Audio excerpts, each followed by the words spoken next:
Hi there, and welcome to Outlaw Icons, where history whispers in the dark.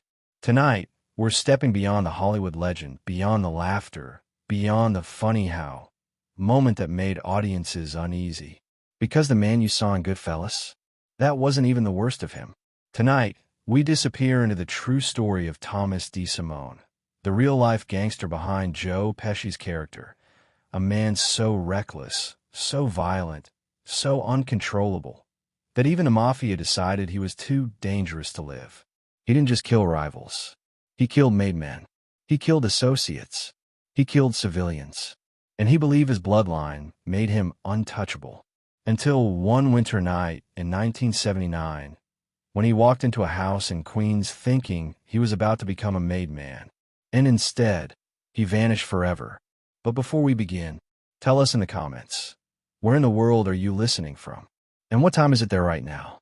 We love watching this quiet underworld grow, city by city, country by country, night by night. And if you appreciate deep, immersive crime documentaries that go beyond the movies, beyond the myths, and into the real history of organized crime, make sure you subscribe to Outlaw Icons. Because here, we don't glorify, we investigate, we uncover, and we remember the stories the films left out. Now, take a slow breath, let the noise of the day fade away, and step carefully into the shadows of 1970s New York, where loyalty was currency, ego was fatal, and one psychopath pushed the Mafia too far. This is Outlaw Icons, your sleepy dawn. Chapter 1, Born in a Blood, a mob family dynasty. He never made it to the ceremony. On a cold January night in 1979, he walked into a house in Queens believing he was about to be honored. The lights were warm. The room was quiet. Respect was supposed to be waiting inside. Instead, death was. A single shot to the back of the head. No warning. No speech. No final words. Just silence. But to understand how Tommy DeSimone ended up walking into that house thinking he was untouchable, you have to go back to the beginning. Back to the kind of childhood that doesn't produce gangsters by accident. Back to a home where crime wasn't temptation. It was inheritance. Thomas was born in 1950. Queens, New York, a borough where the streets carried two currencies, ambition and fear. Some boys grew up watching baseball games on cracked sidewalks. Others watched men in tailored suits step out of black cars while neighbors lowered their voices and looked away. Thomas watched the second kind. His family name wasn't just known. It was connected. His older brother, Anthony DeSimone, was already orbiting the Lucchese crime family before Thomas understood what the word family really meant in that context. And his uncle wasn't just another neighborhood tough. His uncle was Frank DeSimone, boss of the Los Angeles crime family. That wasn't just a title. It was a throne in another kingdom. In the American Mafia, bloodlines matter. Think of it like royalty in a country without crowns. Power doesn't always pass formally from father to son, but reputation does. And reputation can be more powerful than paperwork. Thomas didn't have to earn his introduction to the life. It was waiting for him at the dinner table. Conversations in the DeSimone home weren't about curfews and homework. They were about who owed money, who had disrespected who, which crews were arguing over territory. Violence wasn't a shocking headline in that house. It was background noise. Some children grow up around doctors and assume they'll wear a white coat one day. Others grow up around lawyers and start memorizing courtroom drama without realizing it. Thomas grew up around men who understood power in its rawest form. Power wasn't abstract. It was visible. It wore gold rings. It drove Cadillacs. It made other men stand up when it entered a room. And most important of all, it didn't apologize. The Lucchese crime family, one of New York's 5 families, had deep roots in Queens. So did the Gambino crime family. These weren't distant names whispered in movies decades later. They were living institutions, like underground governments operating beneath the official one. Thomas absorbed that structure before he could legally drive. The Mafia is often described as organized crime, but that phrase can sound sterile, clinical, like an accounting firm with guns. In reality, it functions more like an extended clan. Loyalty first, blood second, rules etched not on paper, but in memory. Break those rules, and consequences follow. Thomas understood the rules early. What he didn't understand, or refused to, was fear. Anthony, his brother, moved through the streets with caution. He respected the hierarchy. He knew which names carried weight and which carried danger. He knew when to keep his head down. That kind of survival instinct keeps a man alive in that world. Thomas was different. He was younger, watching from the sidelines at first, watching his brother earn nods from Lucchese associates, watching uncles and cousins speak in half sentences that didn't need finishing, watching doors open because of a last name. Imagine being a teenager and realizing you don't have to prove yourself the way other boys do, that your surname alone carries gravity, that men twice your age treat you with measured politeness because of who you're related to. That kind of upbringing doesn't teach humility. It teaches inevitability. By the time he reached his mid-teens, Thomas wasn't asking if he would enter the life. He was asking how fast. He'd sit in cars with older men, absorbing stories about hijackings and collections like they were bedtime tales. The language of crime became his native tongue. And there's something else that forms in homes like that. Something subtle but dangerous. Normalization. If a child grows up around shouting, he stops flinching. If he grows up around violence, he stops questioning it. For Thomas, aggression wasn't a last resort.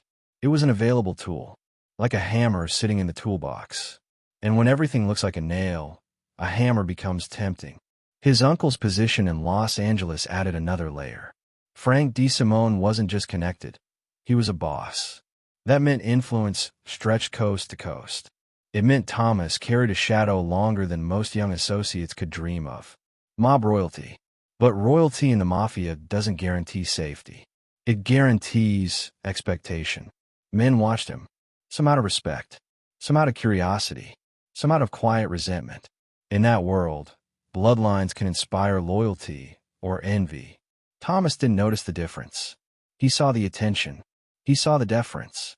And somewhere in his teenage mind, he fused them into entitlement. The Lucchese and Gambino families operated like rival kingdoms, sharing a border. They cooperated when necessary. They competed when pride demanded it. To have ties brushing against both families meant access. It meant doors. It meant opportunity.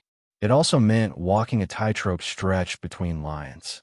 Most young associates are tested slowly, given small tasks, watched carefully, their tempers measured, their discipline observed. Thomas didn't wait for that process to unfold naturally. He rushed it. He wanted to prove that he wasn't just connected. He was capable, that he wasn't writing a last name. He was building one. And here's where something begins to fracture. In organized crime, ambition is useful, but uncontrolled ambition is like gasoline in a room full of candles. One spark can light everything on fire. Thomas grew up seeing violence used strategically, to collect debts, to send messages, to enforce rules. But strategy requires patience. It requires calculation. He leaned toward impulse. There are stories from those early years. Stories about temper, about sudden eruptions over small slights, about fists thrown when words would have sufficed. Each incident was brushed off. He's young. He's passionate. He'll learn. But passion in that world needs a leash. And no one tightened it. Part of that was pride. The DeSimone name carried weight. Admitting the youngest member was volatile might look like weakness. So the volatility was tolerated, even admired, in small doses. A young lion is impressive when he roars. He's terrifying when he bites the wrong target. Queens in the 1960s was a breeding ground for ambition. Construction booming. Trucks rolling in and out of JFK Airport. Warehouses stacked with goods ripe for hijacking. For a young man with connections, it was like growing up beside a river of opportunity. Thomas stepped into that river early. He began running errands, sitting in on conversations, learning who owed what to whom, watching how the older men handled disrespect, observing the dance between the Lucchese and Gambino crews. But there was a difference between watching and absorbing. He watched the power. He missed the restraint. And in that subtle misunderstanding lay the seed of everything that would follow. He didn't fall in a crime the way some men do, through desperation or bad luck. He was raised in it, molded by it, shaped by a family tree whose roots ran deep into American organized crime. If the Mafia was a cathedral built from secrecy and blood, Thomas was born beneath its stained glass windows. And when you're born inside a cathedral, you don't question the faith. You inherit it. By the time he was old enough to legally drink, the streets already treated him as one of their own. Not a wannabe, not a hanger-on, a DeSimone. That name opened doors. It also set expectations he didn't fully understand. Because in the Mafia, there's one unspoken rule above all others. Power must be controlled. Violence must be sanctioned. Respect must flow upward, not sideways.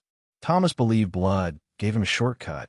He was about to learn how wrong that belief was. And somewhere, in a house in Queens years later, a group of men would decide that the boy born in a blood had become too dangerous to carry the family name any longer. But that night hadn't happened yet. Not yet. Chapter 2. Growing up around violence. The first time he pulled a gun on someone, he wasn't even old enough to legally buy one. It wasn't part of a sanctioned job. It wasn't ordered by a capo. It wasn't about territory or tribute or some carefully negotiated piece of criminal business. It was over an argument, a bruised ego, a look that lingered too long. The other boy thought it was just posturing, street theatrics, the kind of chest puffing you see on Queens sidewalks every weekend. It wasn't. By the time anyone realized Thomas DeSimone wasn't playing, the gun was already pressed into the fabric of the other kid's jacket, cold metal flattening against ribs that suddenly struggled to breathe. There are moments in a man's youth when the world tests him. Most step back from the edge. Thomas leaned forward. Queens in the 1960s was not the sanitized postcard version tourists imagine. It was asphalt and brick, elevated trains rattling like distant thunder, social clubs humming late into the night, construction sites where concrete dried like hardened ambition. The borough had rules, even if no one wrote them down. And the rules were enforced by men who had survived long enough to understand that survival required balance. Thomas grew up studying those men. He watched how they moved. Slow, deliberate, eyes always scanning. He listened to their conversations from the backseat of cars, learning the language of collections and hijackings before he fully grasped algebra. He saw how respect was earned through reliability, through discretion, through patience. But patience requires fear, and fear was something he never quite developed. By his mid-teens, Thomas was already running errands for associates connected to the Lucchese crime family. Small things at first, delivering envelopes, relaying messages, standing lookout while older men handled business inside dimly lit storefronts. It was a rite of passage, almost ceremonial. Every crew had its young shadows. The difference was that most shadows understood their place. Thomas didn't want to be a shadow. He wanted to be the storm. His older brother Anthony tried, in his own way, to guide him. Anthony had learned the careful choreography of the life. When to speak, when to stay silent, when to let a slight pass, because retaliation would cost more than pride. Thomas interpreted that restraint as weakness. In his mind, power was loud. It was visible. It made other people uncomfortable. If someone disrespected you, you corrected them immediately, publicly, forcefully. He mistook volatility for dominance. And in neighborhoods where pride was currency, that confusion could become lethal. There's a dangerous age in a young man's life when he is strong enough to hurt someone, but not wise enough to understand the consequences. Thomas hit that age early. He was compact, muscular, explosive. Quick to laugh, quicker to snap. He would smile at someone 1 minute and be across the room with his fist the next. The older men noticed. At first, they were amused. The kid had fire. Fire could be useful. In hijackings, in debt collections, in moments where intimidation needed to be immediate and convincing. A man who radiates unpredictability can make others fold faster. But fire spreads. By the late 1960s, Thomas was participating in small-time robberies and truck hijackings around JFK Airport. It was almost an apprenticeship. Cargo trucks were tempting targets. Electronics, clothing, alcohol. Stolen goods that could be sold quickly and quietly through established fences. For most young associates, These jobs were lessons in discipline. Arrive on time. Follow instructions. Don't improvise. Thomas improvised constantly. If a truck driver hesitated, he didn't wait for the agreed signal. He escalated. If someone mouthed off, he reacted before anyone could calm the situation. Other crew members began to notice the pattern. The jobs were successful, but messy. And in organized crime, messy attracts attention. There were nights when the crew would sit in parked cars afterward, the stolen cargo already transferred, adrenaline still buzzing. The older associates would dissect the job, pointing out what went right and what nearly went wrong. Thomas would sit there, jaw tight, impatient with critique. He didn't see near misses. He saw dominance. It was around this time that his path crossed more seriously with Henry Hill. Henry was different, observant, charismatic. He understood how to charm his way into rooms. He could read people the way a card player reads tells. Where Thomas relied on force, Henry relied on finesse. The two became close. Friendship in that world often forms around shared risk, shared secrets, shared crimes. There's a bond that develops when you know the other person could destroy your life with a sentence, and doesn't. Henry admired Thomas's fearlessness. It was magnetic. There's something intoxicating about standing next to someone who doesn't seem to flinch at anything. It makes you feel braver by proximity. But admiration and comfort are not the same thing. There were moments, later recalled quietly, when even Henry felt it.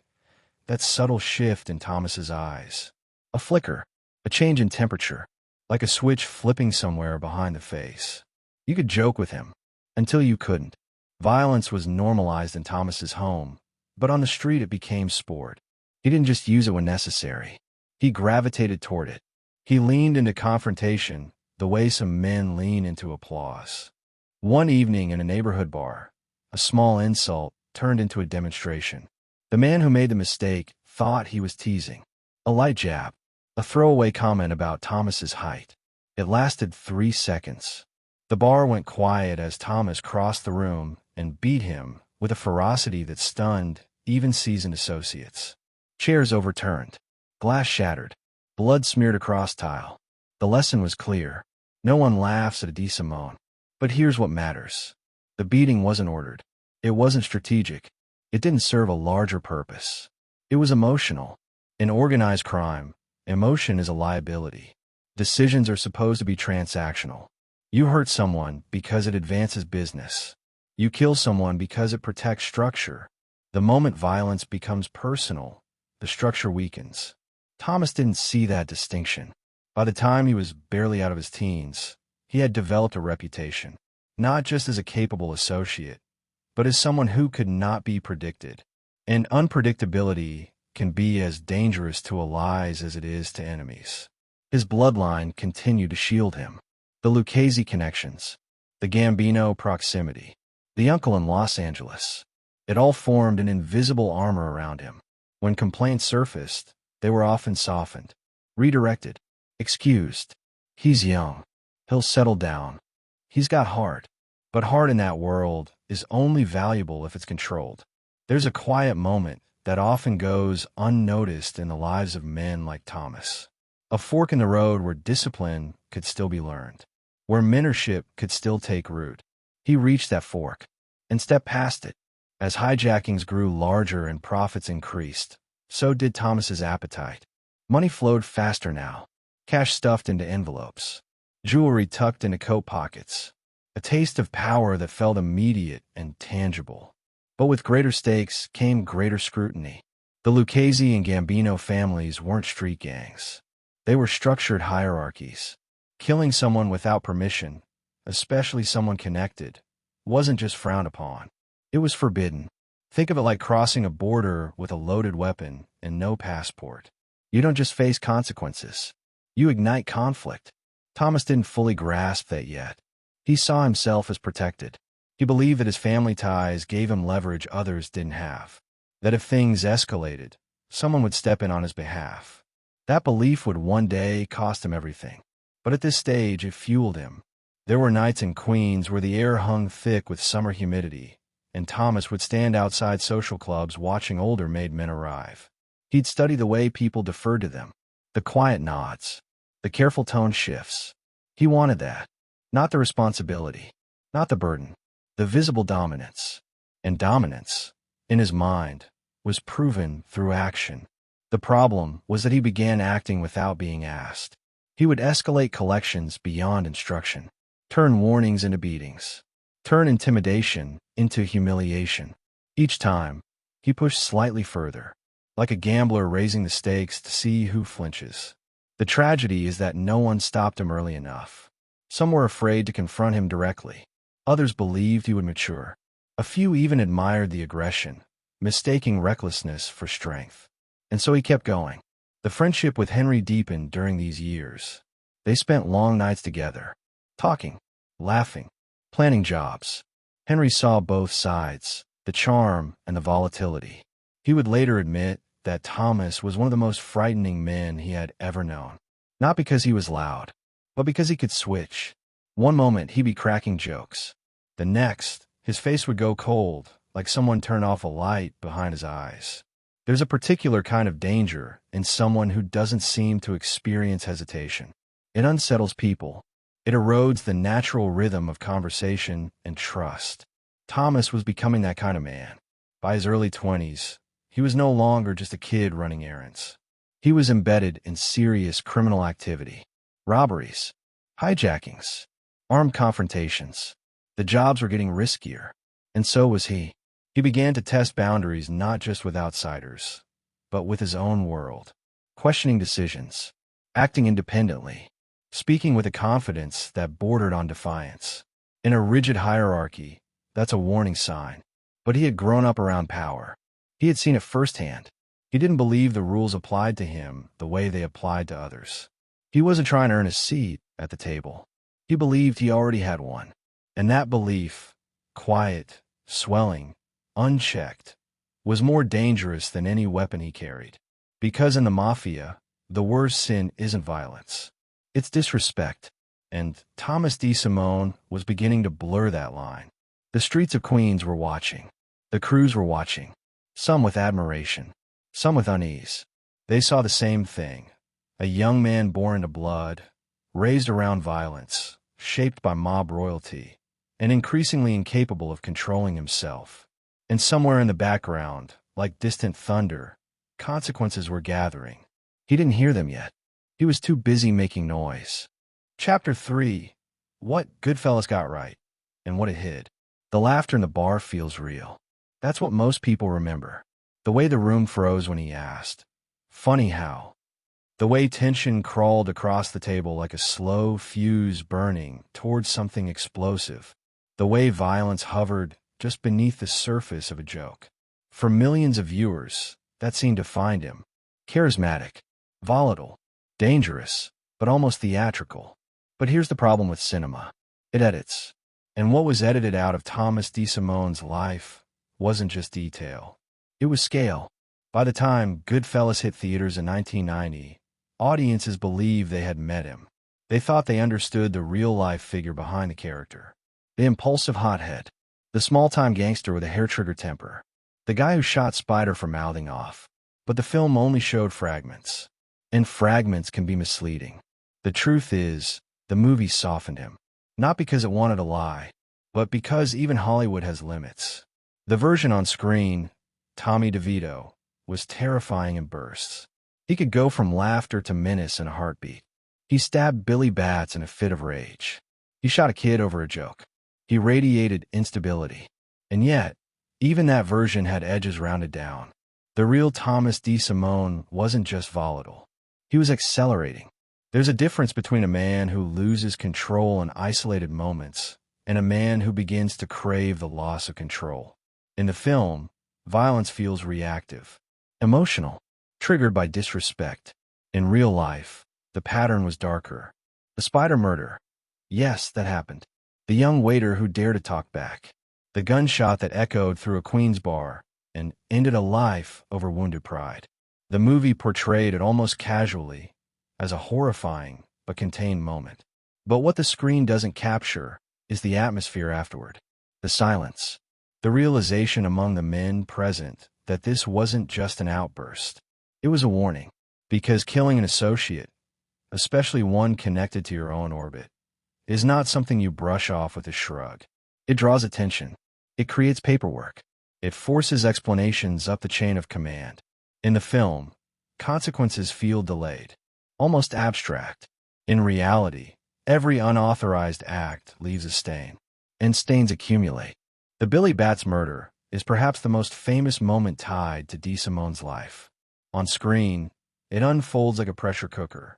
A made man returning from prison, a lingering insult, a beatdown that escalates into a killing. The trunk, the shovel, the panic. It's brutal, but it's framed as personal. What the movie compresses, what it simplifies, is the magnitude of that decision. In the Mafia, killing a made member of another family without approval is not just murder. It's treason. Imagine a medieval knight striking down a crowned noble without the king's permission. It doesn't matter what insult was exchanged. The act destabilizes the hierarchy itself. William Devino wasn't just a loudmouth. He was a protected asset of the Gambino crime family. His status was formal, recognized, documented within the internal structure. When DeSimone attacked him, he wasn't just lashing out. He was crossing a border without armor. The movie captures the violence, the beating, the knife, the panic when Bats is discovered still alive in the trunk. But it doesn't fully explore what that act meant politically. It was a crack in the dam, and cracks spread. On screen, time moves quickly. Scenes blur together. The narrative focuses on Henry Hill's arc, his rise, his addiction, his paranoia. DeVito becomes one explosive thread in a larger tapestry. But in real life, Thomas DeSimone was not a side character in someone else's story. He was carving his own. The film doesn't show the second made man. It doesn't linger on the disappearance of William Devino, another Gambino member allegedly killed just weeks after Devino. That second act is crucial, because one unauthorized murder might be framed as passion. Two begins to look like pattern, and patterns terrify organizations built on discipline. There's something seductive about cinematic violence. It's contained within frames. It ends when the credits roll. The audience can process it as narrative. But real violence has ripples. Families asking questions. Capos demanding answers. Sit-downs arranged in back rooms to prevent escalation. Tension tightening like a noose across borough lines. The film portrays DeVito as dangerous, but almost unlucky. As if his death is a tragic punchline to his own recklessness.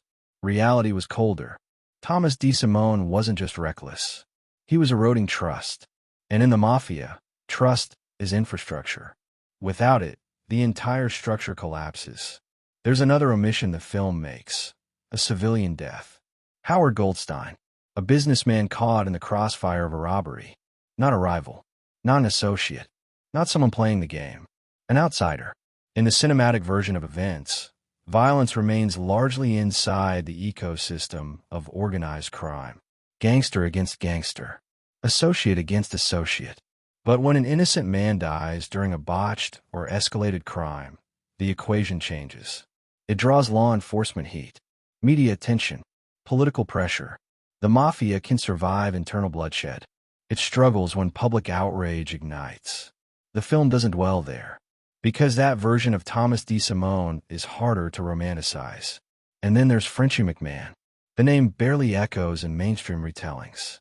The torture, the dismemberment, the burial, allegations that go beyond hot temper and into something more methodical, more sadistic. Cinema has limits on how much brutality an audience will tolerate before sympathy evaporates entirely. But history doesn't edit for comfort. Thomas was not simply a man who snapped in the heat of insult. There were growing whispers that he enjoyed the domination, the fear, the visible panic in another man's eyes. That's a different kind of instability. In Goodfellas, the character of Tommy DeVito remains tied to Henry Hill's perspective. We see him through the lens of friendship, of camaraderie, of shared meals and shared crimes. And that perspective matters. Because friendship complicates perception. Henry admired him, laughed with him, trusted him on jobs. But even Henry admitted later that there was something in Tommy that scared him. A switch, an unpredictability. The film captures flashes of that switch. but it frames it almost as spectacle. In reality, that switch became reputation. Crews began whispering, not about whether he was capable, but about whether he was controllable. In organized crime, controllability is everything. You can be violent. You can be ruthless. You can even be feared. But you must be predictable to your own family. Thomas was becoming a liability not because he lacked courage, but because he lacked brakes. And here's where the movie's most powerful simplification lies. It turns his death into irony. He believes he's about to be made. He dresses sharply. He smiles. He walks into a house expecting a ceremony. Instead, he's shot. Fade to black. But what the film doesn't fully emphasize is the calculation behind that decision. Executions within the Mafia are rarely emotional. They are strategic removals. The way a company fires an executive who threatens stability. Thomas had crossed lines repeatedly. He had killed a maid Gambino, allegedly killed another, killed an associate without sanction, killed a civilian, tortured beyond instruction. Each act alone might have been survivable with the right apologies, the right sit-downs, the right payments. Together, they formed a pattern too volatile to contain. The Gambino family could not appear weak. The Lucchese family could not endlessly shield someone who was attracting heat. Politics within the five families demanded equilibrium. Thomas disrupted that equilibrium. The film compresses years of tension into scenes that feel personal and dramatic. But beneath those dramatized moments was something colder. Consensus. The quiet agreement among powerful men that he had become too unpredictable to keep. Cinema thrives on personality. History often runs on bureaucracy. In Goodfellas, DeVito feels like a chaotic comet streaking across the sky. Bright, explosive, unforgettable. In real life, Tommy DeSimone was more like a fault line, slowly shifting beneath the surface, building pressure. And when fault lines rupture, cities shake. There's a final detail the film smooths over. The extent of fear within his own circle. On screen, DeVito remains integrated into the crew until the end. Trusted, included, joking, laughing. In reality, there were growing gaps. Distance, unease. Not everyone was comfortable standing too close to him anymore. Because when a man begins to act outside of structure, he threatens not just enemies, but allies. The difference between the film and the truth is not that the film lied. It's that it selected.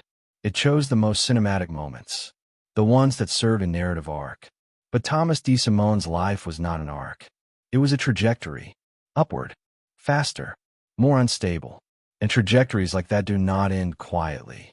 When audiences watch Goodfellas, they see the warning signs in hindsight. The temper, the ego, the pattern of disrespect. But they watch it from the safety of a couch. The men around Thomas watched it in real time.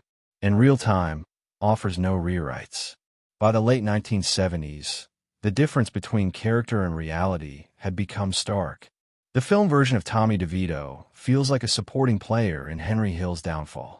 The real Tommy DeSimone had become a central problem, and problems in organized crime are solved, not debated. As the film fades out on his death, viewers feel a jolt of tragic irony. A punchline turned fatal. But in the back rooms of Queens and Brooklyn, his fate was not irony. It was policy. And policy in that world is written in silence. The laughter in the bar, the jokes, the knife in the trunk, the gunshot over Spider's insult. Those moments were real, but they were only the visible sparks. Behind them, pressure was building. Pressure that the film hints at, but never fully reveals. Because to reveal it completely would mean confronting something less cinematic and more disturbing. That Tommy DeSimone was not just a hot-headed gangster immortalized by Hollywood. He was a man born into blood who began to believe that blood made him immune.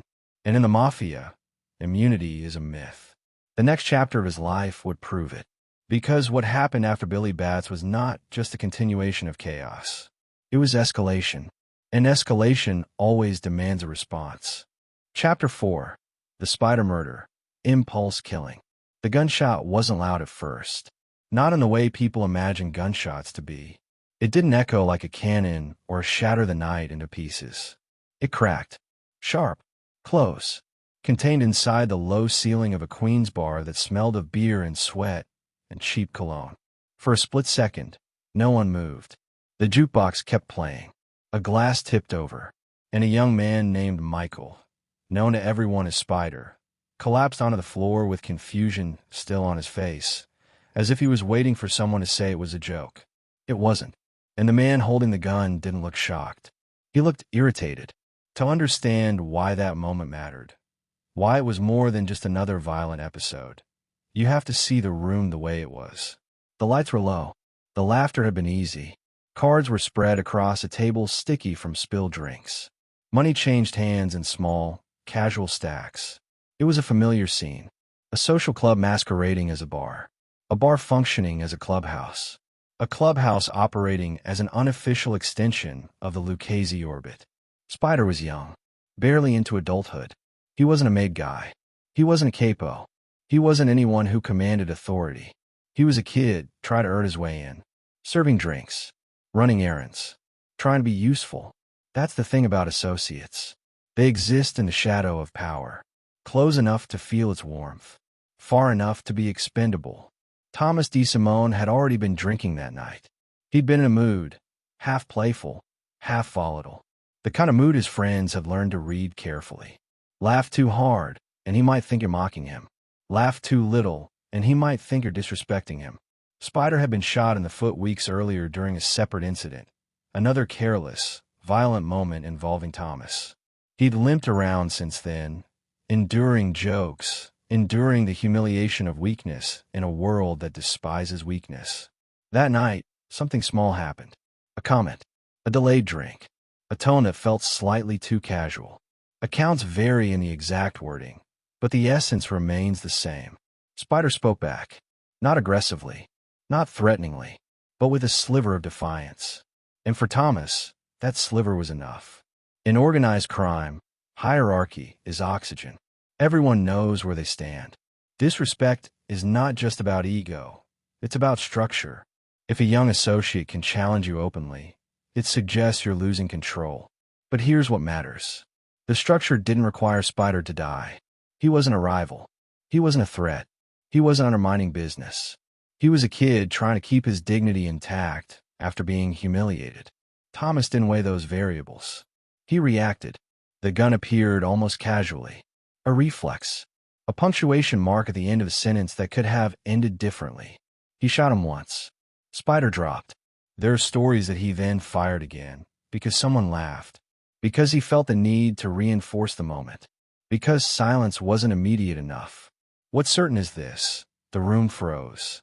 In that frozen space, something shifted.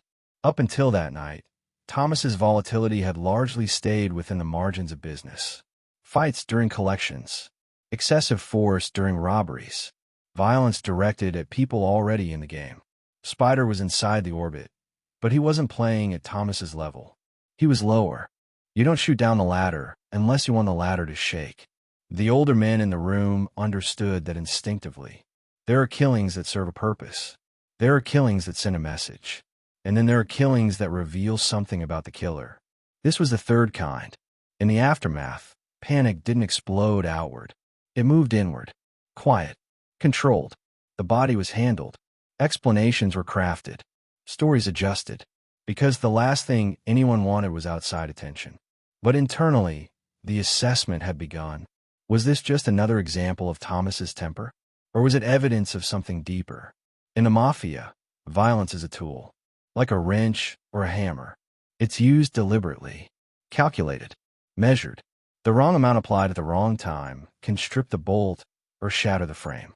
Thomas had swung the hammer without checking the target. He didn't ask permission. He didn't consult. He didn't wait. He shot because he felt slighted. That distinction matters. When you kill without sanction, you're not just breaking a rule. You're announcing that your emotions outrank the hierarchy. And that's dangerous.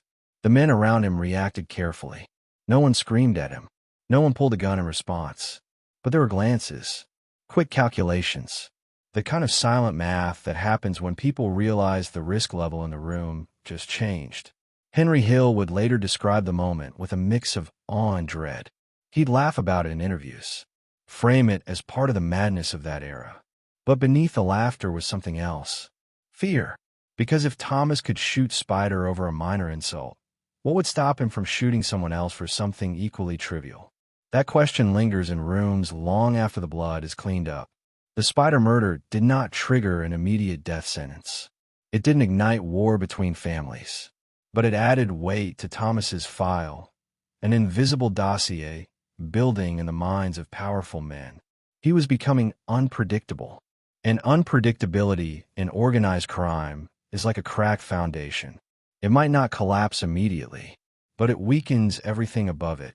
There's a subtle psychological line crossed when someone commits their first truly unnecessary killing. The first-time violence isn't about survival or profit, but about pride.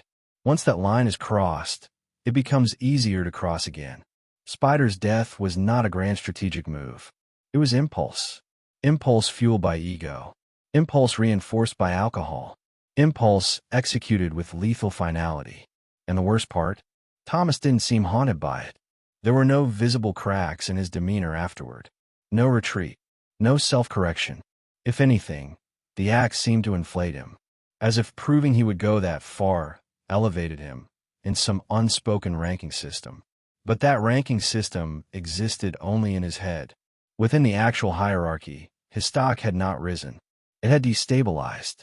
There's an analogy older mobsters sometimes use when describing volatile young associates. They compare them to loaded guns left on a table. Useful, powerful, but dangerous if knocked over or mishandled. Thomas was beginning to feel less like a weapon wielded by the organization, and more like a weapon that might discharge on its own. The Spider murder was a preview. A glimpse of what happens when someone confuses fear with respect. Because fear imposed without structure breeds resentment. And resentment collects quietly until it hardens into decision. Spider's family asked questions. Not publicly, not loudly, but they asked. And even within the underworld, blood spills ripple outward. The Lucchese hierarchy had to assess. Was Thomas worth the trouble? At that moment, the answer leaned yes. He was connected, useful, protected by bloodlines and alliances.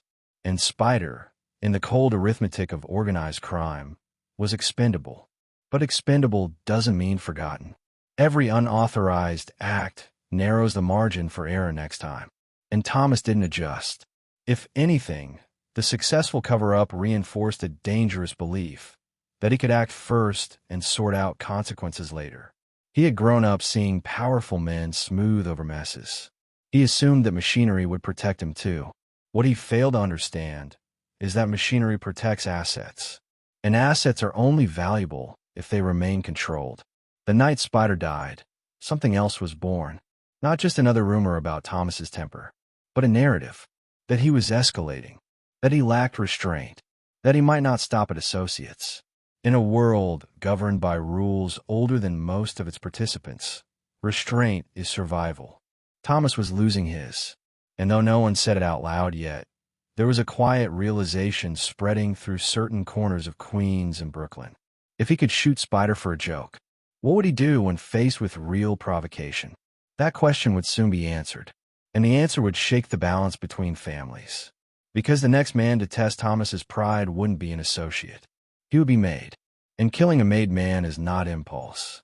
It is declaration. The shot that ended Spider's life echoed further than anyone in that bar realized that night. It wasn't just a crack of gunfire. It was the sound of a fuse being lit. And the flame was moving closer to something far more explosive. Chapter 5. Billy Bats, killing a made man. He was supposed to show respect. That was the rule. When a made man walks into the room, especially one who just did time, you stand up. You shake his hand. You let him talk. You let him enjoy the oxygen he's earned. Instead, that night in Queens, the air turned heavy. The music was loud. The drinks were flowing. Laughter bounced off the walls of the club like nothing in the world could go wrong. It was supposed to be a welcome home celebration. William Devino, known on the street as Billy Bats, had just come home after serving 6 years in prison.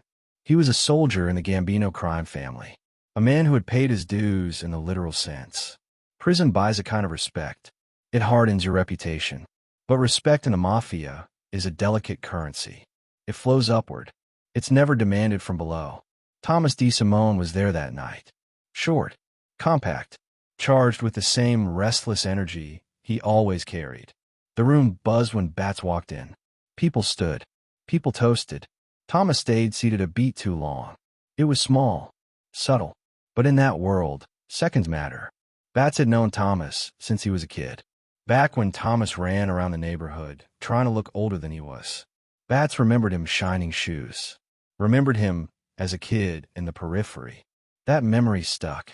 And when Bats drank, he talked. He joked about the old days. About shiny shoes. About how some kids forget where they came from. He called them out in front of others. Go get your shine box. On the surface, it sounded like teasing. The kind of rough humor men in that life often throw around. But there's a difference between teasing among equals and teasing downward. To Thomas, it wasn't a joke. It was humiliation. The club didn't explode immediately. It simmered. Thomas clenched his jaw. People laughed nervously. Some tried to change the subject. It ended without blood that night. But resentment doesn't evaporate. It ferments. For weeks after, the insult lingered. It replayed in Thomas's head, not because it threatened his life, but because it bruised his pride. And pride, to him, was sacred. Here's what makes this moment different from Spider. Spider was an associate, lower on the ladder, expendable in the cruel math of the life. Billy Bats was made.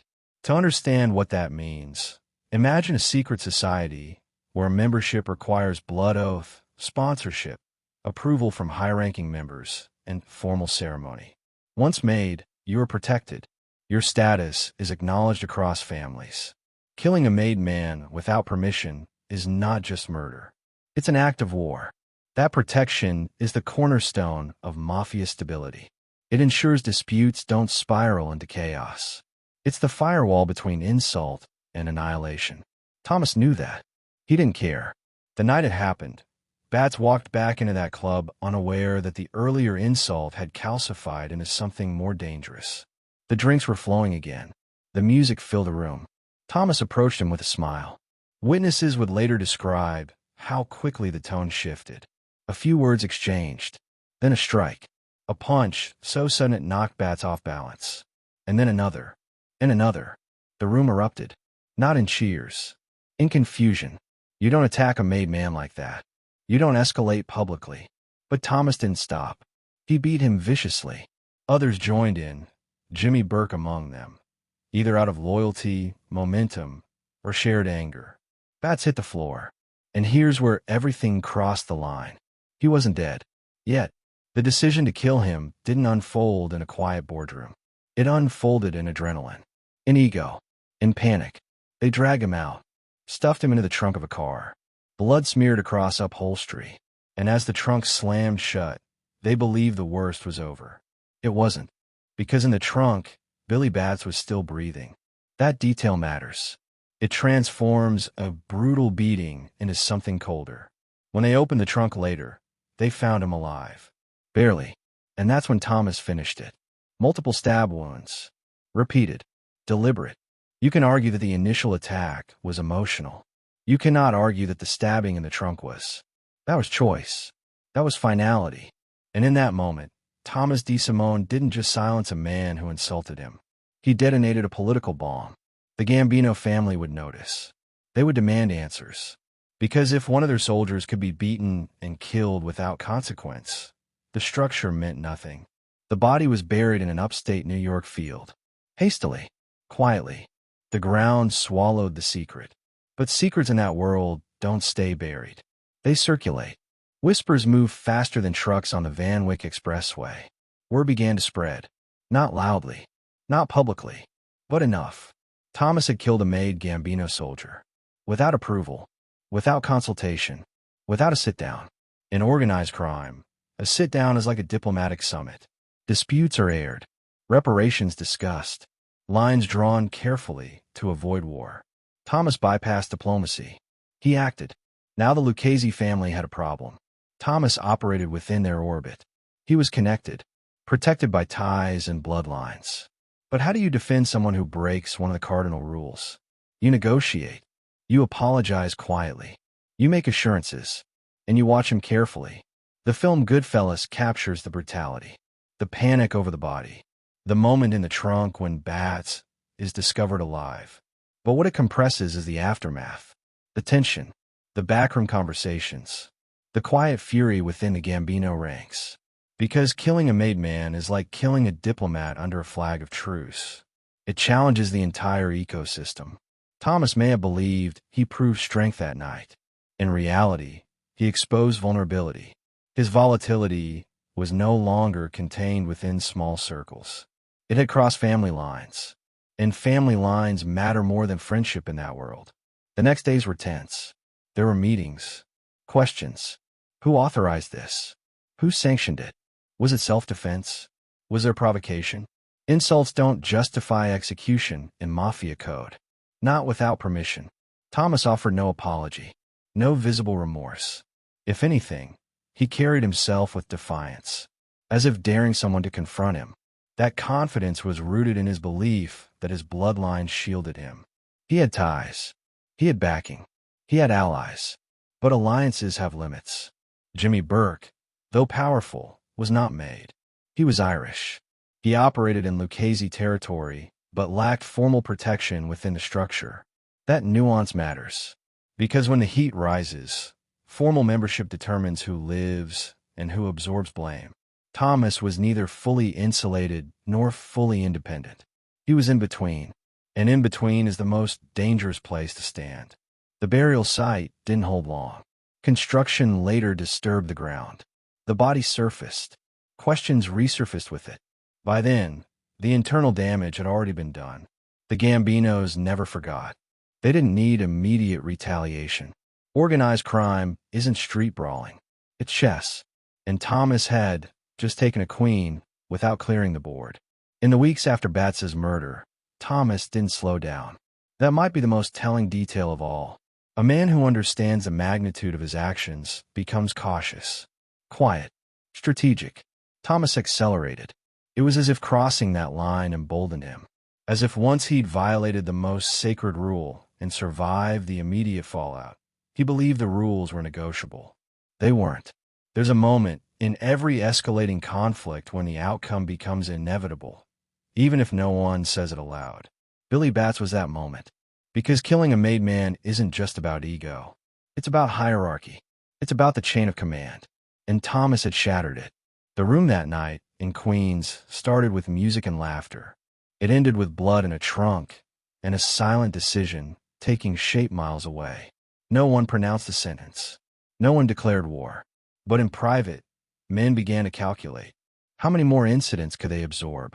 How many more unauthorized acts? How long before Thomas's volatility threatened something larger than pride? The answer was forming. Slowly, quietly. And Thomas, blinded by his own sense of invincibility, didn't see it coming. Because he mistook fear for loyalty. He mistook silence for forgiveness. And he mistook blood ties for immunity. The killing of Billy Bats was not the end of Thomas DeSimone's rise. It was the beginning of his countdown. And somewhere in Brooklyn, powerful men were beginning to agree on one thing. A line had been crossed. And crossed lines demand correction. Chapter 6. William Billy Devino, the forgotten made man. The first murder could still be framed as rage. That was the hope. An insult. A bad night. Alcohol. Old grudges flaring up in the wrong place at the wrong time. Billy Bats could be described as a tragic collision of ego and pride. The kind of thing that, with enough quiet negotiation and enough envelopes passed across tables, might be contained. But the second time, there was no insult. No joke about shining shoes. No public humiliation to point at and say, that's why. When William Billy Devino disappeared, something colder was unfolding. Devino was not a loud man. Not the kind who dominated a room or barked orders for attention. He was steady. Gambino family. Made. Protected by the same invisible shield that Bats had worn. And he vanished. At first, it was just absence. A missed meeting. A call unanswered. In that world, men disappear for reasons both voluntary and permanent. But patterns matter. And when you've just lost one soldier to an unsanctioned killing, you don't ignore the next ripple. Whispers began almost immediately. Thomas's name hovered near them. There are details that remain debated. Exact timelines. Exact words exchanged. But the undercurrent is clear. Devino had become aware of Bats's fate. Maybe not all of it. Maybe not the burial site. But enough. Enough to ask questions. Enough to be perceived as a risk. And Thomas did not tolerate risk. This wasn't a barroom explosion. It wasn't a fistfight escalating under neon lights. It was quieter. Calculated. A meeting arranged. A ride taken. A door closed. When violence is emotional, it's messy. When it's preemptive, it's strategic. The killing of William Devino was not about pride. It was about containment. Thomas had crossed a line with Bats. Now he faced the possibility that the Gambino family might respond. Devino, connected and observant, represented potential leverage against him. And leverage makes volatile men nervous. There's something chilling about the second act of violence when it follows so closely behind the first. It signals transition, from reactive to proactive, from temper to preservation. The Mafia operates like a pressure system. When something disrupts balance, it seeks equilibrium. If a member is killed, negotiations begin. Reparations are discussed. Apologies delivered through intermediaries. The goal is always stability. Thomas had destabilized that system once. The alleged killing of Devino suggested he was now trying to manipulate it. Remove potential witnesses. Remove potential complainants. Remove anyone who might push the Gambinos toward retaliation. But here's the paradox. Every removal increases attention. Every disappearance tightens scrutiny. Devino's absence did not go unnoticed. Gambino capos asked questions. They counted heads. They tracked who had last been seen with whom. Thomas's circle was shrinking into suspicion. In a film version of events, this second killing barely registers. It doesn't fit the cinematic arc. Audiences don't meet Devino. They don't see his face. They don't feel his presence. And so the weight of that act is lost. But in real life, killing one made Gambino was catastrophic.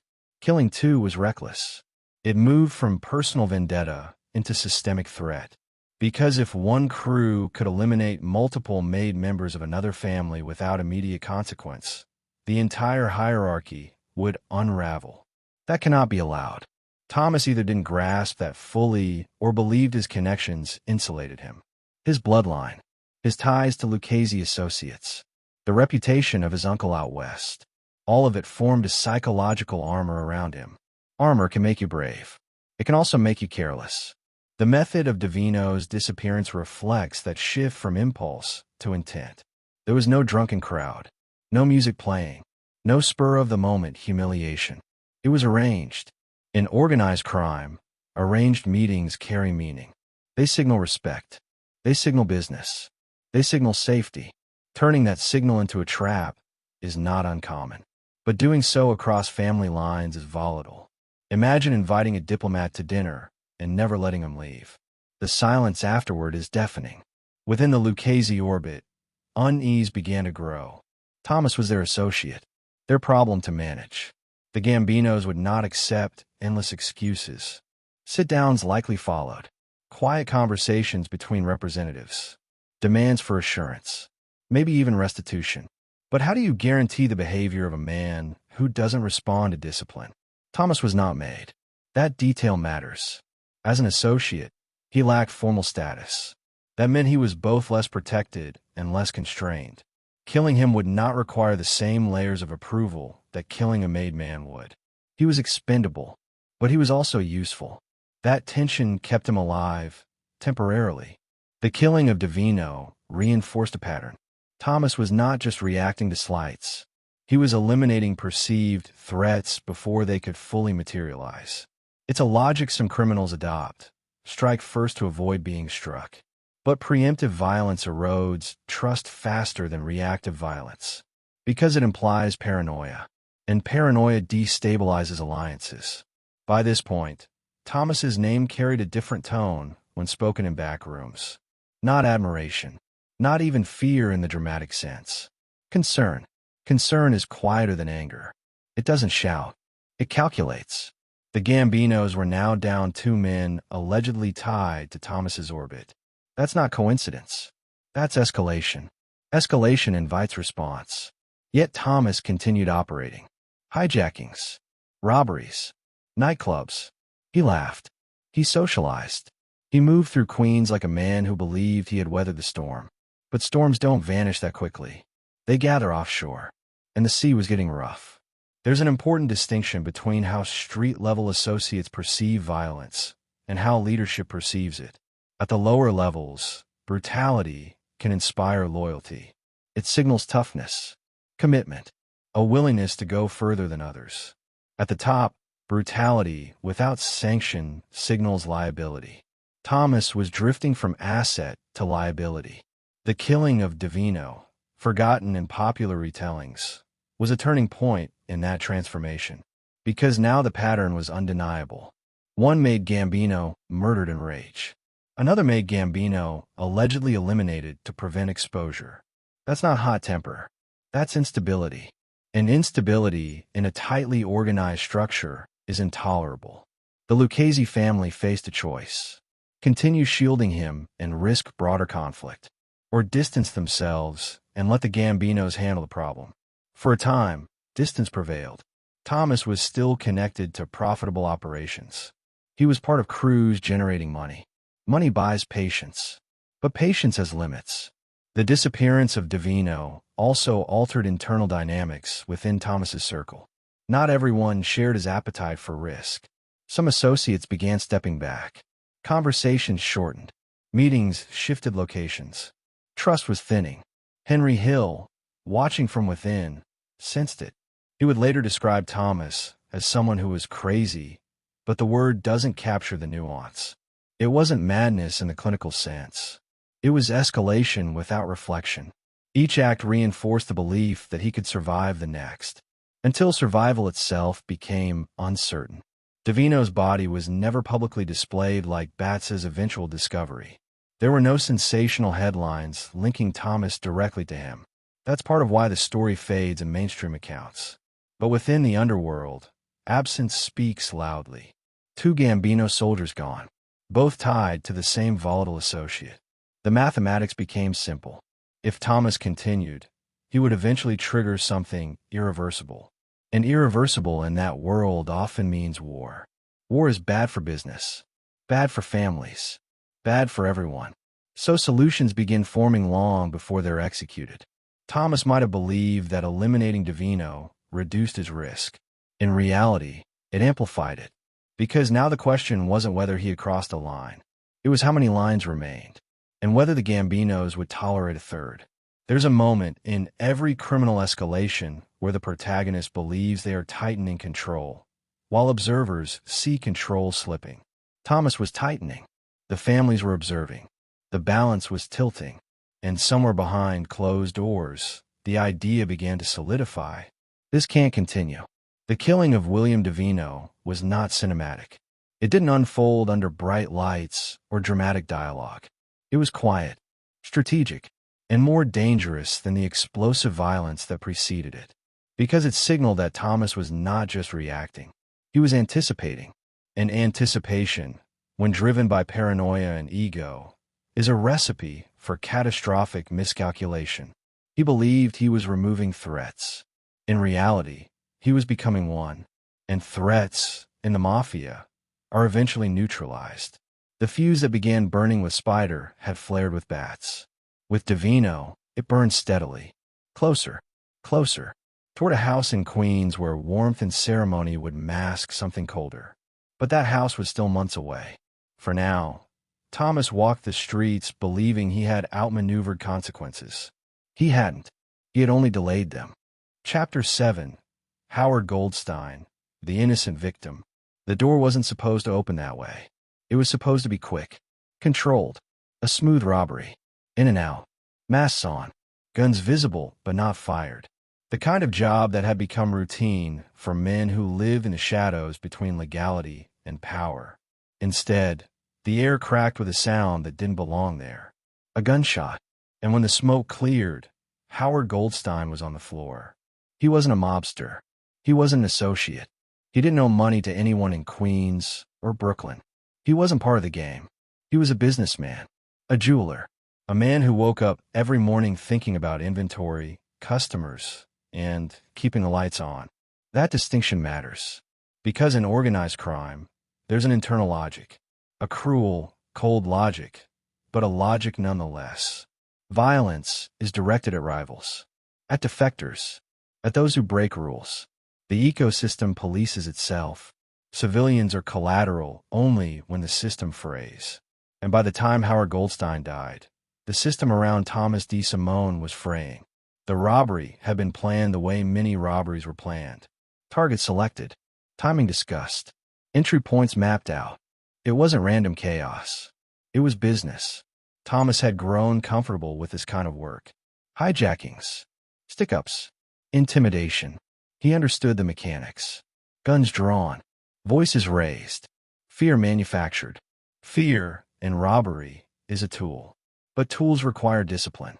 The jewelry store wasn't loud when they entered. The kind of quiet space where customers speak in soft tones and fluorescent lights hum overhead. Gold glints from behind glass.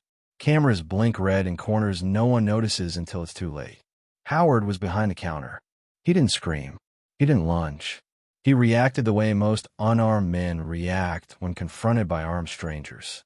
He hesitated. Hesitation, in a man like Thomas, reads as defiance, or threat, or delay. Accounts suggest there was a moment, just a fraction of a second, when everything could have unfolded differently. If Howard had moved faster, if Thomas had paused longer, if another crew member had stepped in. But that fraction of a second passed, and Thomas fired. The bullet didn't care about code or hierarchy. It didn't care that Howard wasn't in the life. It didn't care that he had children, or a wife waiting at home, or plans for the weekend. It tore through him anyway. This was different from Spider, different from Bats, different from Devino. Those deaths existed within the underworld's brutal architecture. Howard Goldstein's death did not. And that's when Thomas crossed into a new category of danger. Because killing civilians invites attention that families cannot negotiate away. You can settle scores between crews. You can compensate families within the life. You can smooth tensions with envelopes and handshakes. But you cannot quietly erase a dead businessman whose name will appear in newspapers. The robbery was supposed to produce profit. Instead, it produced heat.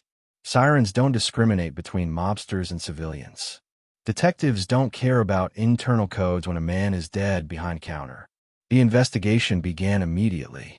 Interviews, ballistics, sketch artists. The kind of pressure that radiates outward from a single act of impulsive violence. Within the Lucchese orbit, the reaction was swift, not publicly, but internally. This was not sanctioned. This was not strategic. This was sloppy. And sloppiness is poison. There's an old analogy in organized crime. You can rob the bank, but you don't burn the building down. Because once the building burns, everyone comes looking. Thomas had set a fire. It may not have been visible to him yet, but smoke was rising. Howard's death also marked a psychological shift. Up until then, Thomas's violence had remained inside the ecosystem. He attacked those connected, those who understood the risks of the life. Now he had killed someone outside it. That erodes sympathy even among criminals. There is a difference between ruthlessness and recklessness. Ruthlessness serves purpose. Recklessness serves ego. Howard Goldstein's death did not advance territory. It did not eliminate a rival. It did not protect an operation. It happened because Thomas reacted too fast. Because he interpreted hesitation as threat.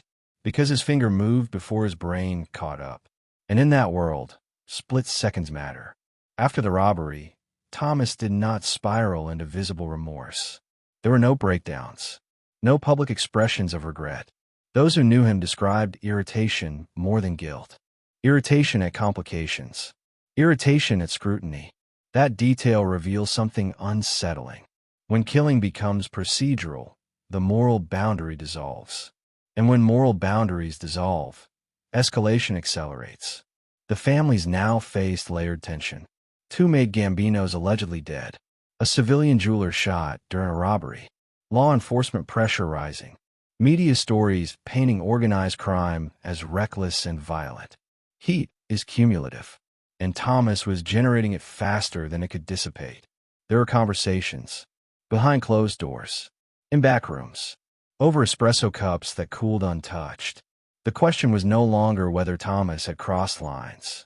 It was how many more could be tolerated. Because every time he pulled a trigger without clearance, the cost increased. The Gambinos were watching. The Luccheses were calculating. And Thomas continued moving as if insulated by history. There's a pattern among volatile criminals. They mistake survival for invincibility. Each time they escape immediate consequence, the belief hardens. They interpret silence as approval. But silence in the Mafia often means deliberation. Howard Goldstein's family grieved publicly. The world outside the underworld saw only tragedy. A robbery turned fatal. Another crime statistic in New York's long history of violence. They did not see the ripple inside the Mafia. Because that ripple was quieter. It wasn't about morality.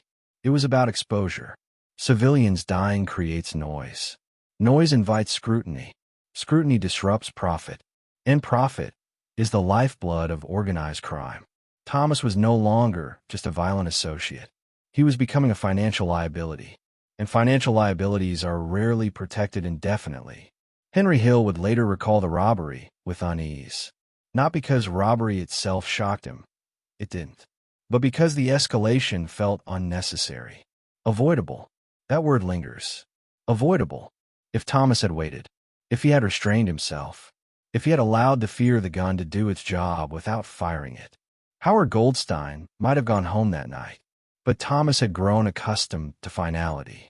The trigger became punctuation for any moment that felt uncertain. And uncertainty is constant in crime. Which meant violence became constant too. The killing of Howard Goldstein pushed Thomas further away from the strategic core of organized crime and closer to something more erratic, more volatile, more dangerous to everyone around him. It also hardened the perception that he could not be reined in. You can mentor a young associate through mistakes. You can discipline him for overstepping. But when his actions start drawing headlines and investigations, mentorship shifts toward containment. And containment often ends one way. Quietly. Decisively. The robbery that ended Howard Goldstein's life was supposed to be routine. Instead, it became another entry in the growing ledger against Tommy DeSimone. A ledger that now included unauthorized killings across family lines and the death of an innocent man. And ledgers in that world are settled eventually. Thomas continued walking the streets of Queens as if nothing fundamental had changed. But something had. The room had grown colder around him. Not visibly, not dramatically, but perceptibly. Conversations shortened when he entered. Eyes followed him longer. Not in admiration, in assessment. Because when a man proves he will shoot an unarmed civilian over hesitation, the question becomes inevitable. What else will he do? And more importantly, who will he do it in next? Howard Goldstein's death was not just another tragedy in a violent decade. It was proof that Thomas's volatility was no longer contained within the criminal hierarchy. It had spilled into the open. And open violence invites closed decisions. Somewhere, powerful men were beginning to agree. The cost of keeping him alive was rising, and the balance was tipping. Thomas didn't see it yet, but he was no longer just a problem between families. He was becoming a problem for the entire structure. And structures, when threatened from within, protect themselves. Even if protection requires sacrifice. The next move would not be impulsive. It would be deliberate. And it would not happen in a jewelry store under fluorescent lights. It would happen in a house. Quiet. Warm. Where Thomas believed he was walking toward honor. But that night was still ahead. For now, the smoke from Howard Goldstein's death was still rising. And the air was getting harder to breathe. Chapter 8. Foxy Giroux and Other Associates. By the time people started whispering that he enjoyed it, it was already too late. Violence had stopped being reactive. It had stopped being strategic. It had stopped even being about insult or containment. It had started to feel recreational. There's a moment in the trajectory of volatile men where fear around them changes shape. Early on, it's fear of temper. Later, it becomes fear of unpredictability. Eventually, It turns into something colder, the realization that they don't need a reason. Thomas DeSimone was approaching that third stage. The name Foxy Giroux doesn't echo through pop culture the way Billy Bats does. It doesn't headline documentaries or inspire Hollywood scenes. But within the quiet corners of Queens and Brooklyn in the late 1970s, it carried weight. Foxy was connected, not made, but affiliated, close enough to the machinery of organized crime to understand its rules, smart enough to navigate its shadows. He was part of the ecosystem, one of the many men orbiting larger crews, facilitating deals, passing information, maintaining small operations. Men like Foxy survive by balance. They know when to speak. They know when to disappear. They know when to align themselves with stronger personalities. Aligning with Thomas seemed logical at first. Thomas was connected. He had muscle. He had access to profitable jobs. He moved with a confidence that suggested inevitability. But confidence can morph into volatility without warning. Stories about Foxy's final days vary. Some say he owed money. Others suggest he talked too much. Some hint at disputes over stolen goods or cuts from robberies. What remains consistent is this: the killing was unnecessary. Not unsanctioned in the dramatic sense of crossing family lines, but unnecessary in the sense that the dispute could have been resolved without blood. Yet blood was chosen. That's the pattern that was emerging. Foxy disappeared into the same quiet vacuum that had swallowed others. A meeting, a ride, a location known only to a few, and then silence. In the Mafia, disappearance is often louder than gunfire, because it forces calculation. Did he flip? Did he run? Or did someone decide he was expendable? By this stage, Thomas's reputation preceded him into rooms, not just as someone quick-tempered, but as someone who seemed to escalate instinctively. When tension appeared, he didn't reduce it. He amplified it. Foxy's disappearance reinforced a perception. Thomas wasn't just dangerous to rivals. He was dangerous to allies. There's a psychological shift that occurs when violence becomes normalized in a man's internal world. It stops triggering adrenaline. It stops feeling exceptional. It becomes procedural, like signing a form. That's when it becomes most lethal. Those around Thomas began noticing small details. The way he spoke about altercations afterward. The absence of reflection. The lack of second-guessing. Violence, to him, was clean, final. There's an analogy often used in describing unstable associates. Some men use violence like a scalpel, precise, targeted, purposeful. Others use it like a sledgehammer. Thomas was beginning to swing blindly. The killing of Foxy Giroux wasn't high profile. It didn't ignite immediate inter-family tension, but it contributed to a larger pattern. Associates close to Thomas were vanishing. Disputes were ending in permanent silence. And patterns matter more than isolated incidents. Within the Lucchese orbit, discussions grew sharper. Thomas was profitable. He participated in hijackings. He generated income. But profitability does not excuse instability forever. There's a threshold. Once crossed, protection becomes liability. More names began surfacing in quiet conversations. Associates tied to disputes who never reappeared. Men who crossed him and paid disproportionately. It's difficult to confirm every story in an underworld built on secrecy and fear. But perception alone can shift fate. And the perception was solidifying. Thomas was escalating. The earlier killings, Spider, Bats, DeVino, could be framed as reactions to specific triggers. Foxy's disappearance felt colder, less personal, more detached, which made it more frightening. Because detached violence suggests calculation, and calculated volatility is harder to predict. Some within his circle admired it. They saw dominance, efficiency, a refusal to tolerate weakness. In certain street cultures, that kind of ruthlessness builds aura. But aura doesn't stabilize structures. It destabilizes them.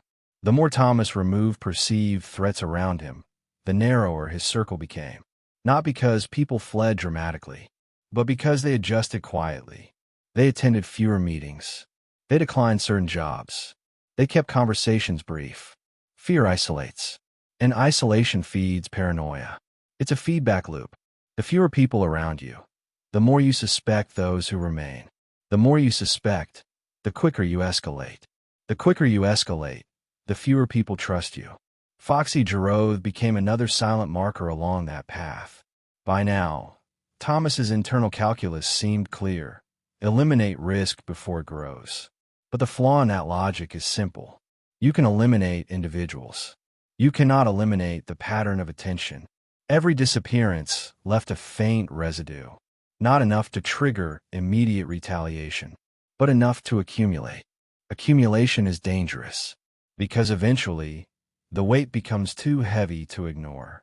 There were whispers that Thomas began to take a certain pride in his reputation, that he leaned into the fear he inspired, that he liked watching men adjust their posture when he entered rooms. Fear feels like power, but it's a fragile currency. In organized crime, the most powerful men often radiate calm, not volatility. They don't need to raise voices or draw guns. Their authority is structural. Thomas mistook intimidation for authority. The distinction would matter later. Foxy's case also revealed something subtler. Thomas's growing disregard for optics. Even within criminal ecosystems, optics matter. You don't draw unnecessary scrutiny.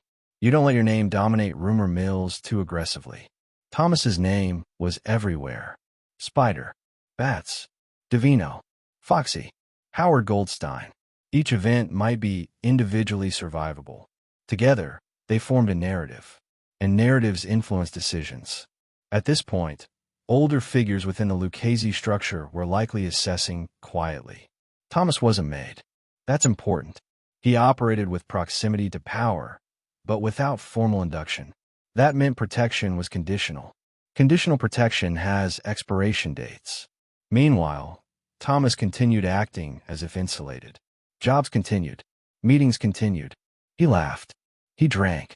He carried himself with the same swagger that had defined him in his early 20s. But something had shifted. He was no longer simply the volatile associate. He was the unstable variable. In complex systems, financial, political, criminal, unstable variables are managed carefully. Sometimes they're removed entirely. The killing of Foxy Giroux didn't ignite immediate action, but it reinforced a growing consensus. Thomas was not slowing down. If anything, he was accelerating. There's a moment in every escalating narrative when observers realize intervention will be required.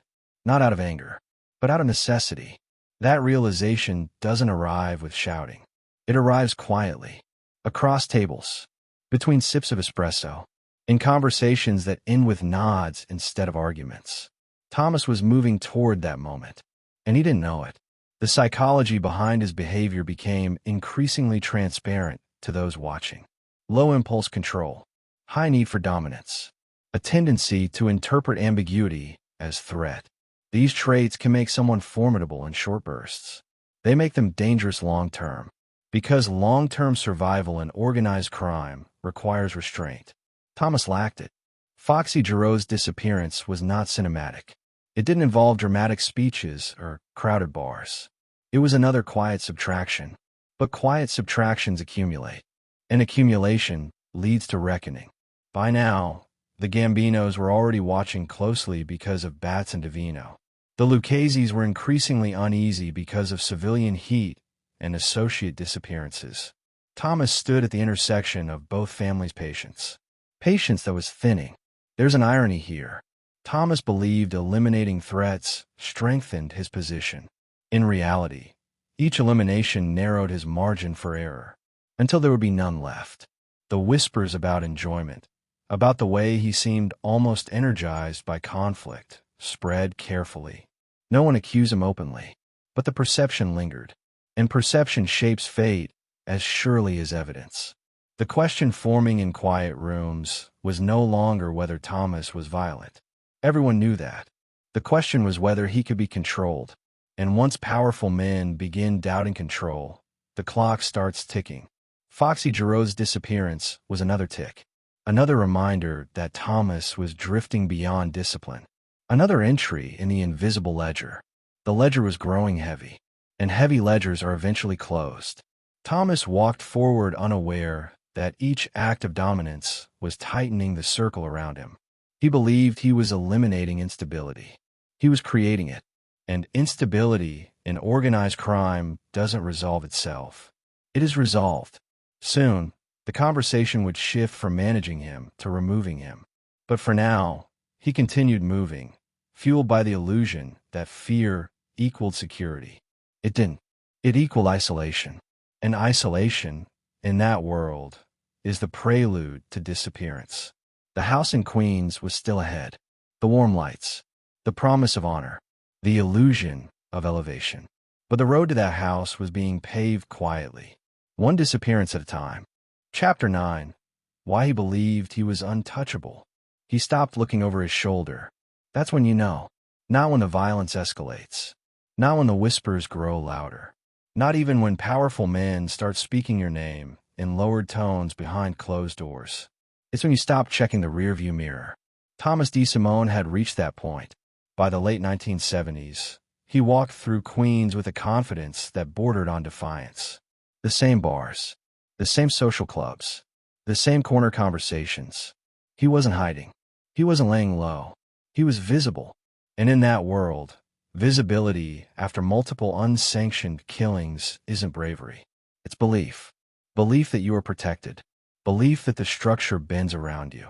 Belief that your bloodline, your alliances, your reputation form a shield stronger than the rules themselves. Thomas believed he was untouchable, and that belief didn't form overnight. It was built slowly, brick by brick, over years of proximity to power. He had grown up watching men in tailored suits command rooms without raising their voices. He had seen disputes resolved not with chaos, but with quiet nods between captains. He had witnessed how problems vanished after private meetings.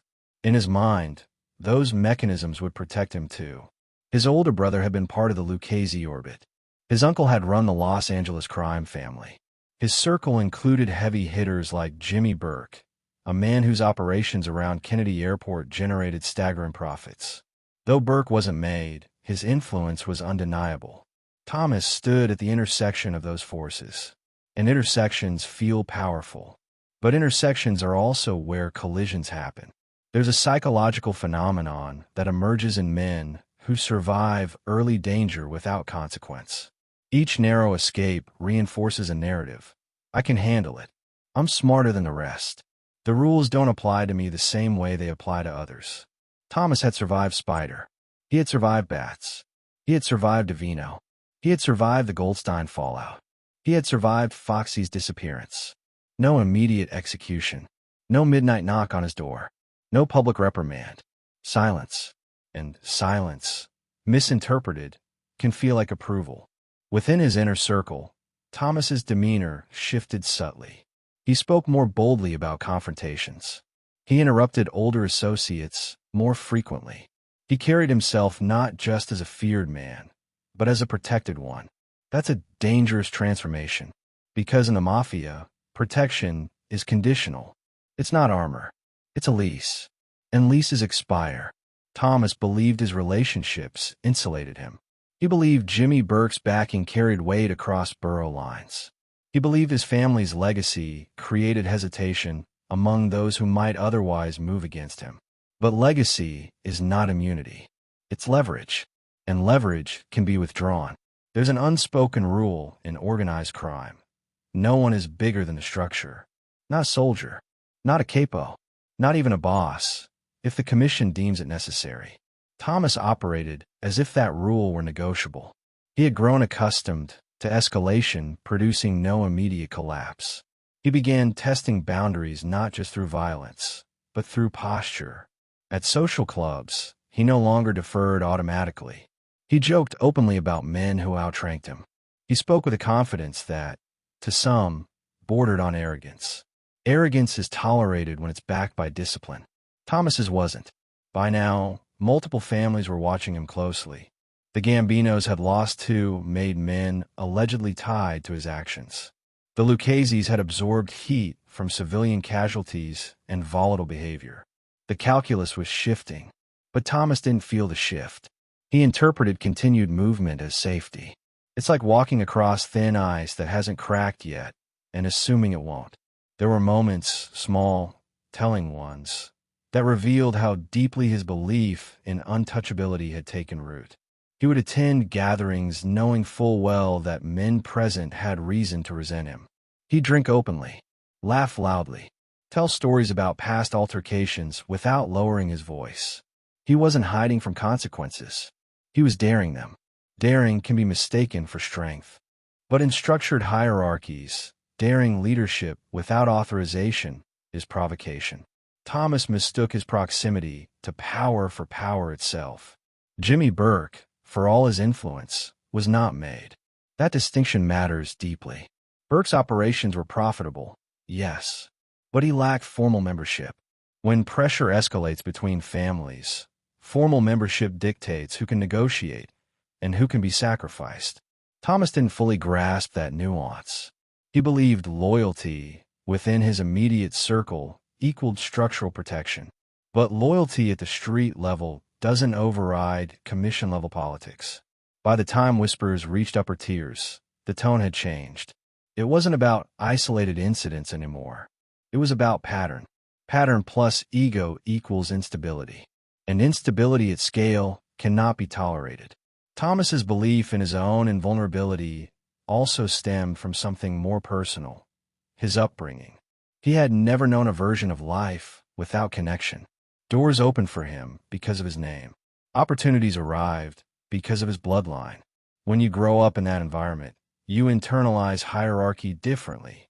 You see it as inheritance, not achievement. And inheritance can breed entitlement. Entitlement blinds. The Gambinos were not inclined to forget Batts and Devino. They may have delayed response for strategic reasons. They may have weighed options carefully, but forgetting was not among them. And Thomas walking openly through Queens, as if daring them to act, did not ease tension. If anything, it sharpened it. There's also the factor of youth. Thomas was still relatively young in comparison to many of the men calculating his fate. Youth amplifies confidence. It dulls perception of long-term consequence. It equates survival with mastery. Older men in that life understand something different. They understand that consequences often move slowly, then all at once. Thomas had mistaken delay for immunity. There were opportunities for him to recalibrate, moments where he could have pulled back, softened his posture, allowed intermediaries to smooth tensions. He didn't. Instead, he leaned into the persona forming around him, the unpredictable one, the feared one, the one who doesn't hesitate. That persona might command attention in the short term. It commands elimination in the long term. Within his circle, some began distancing subtly, not openly.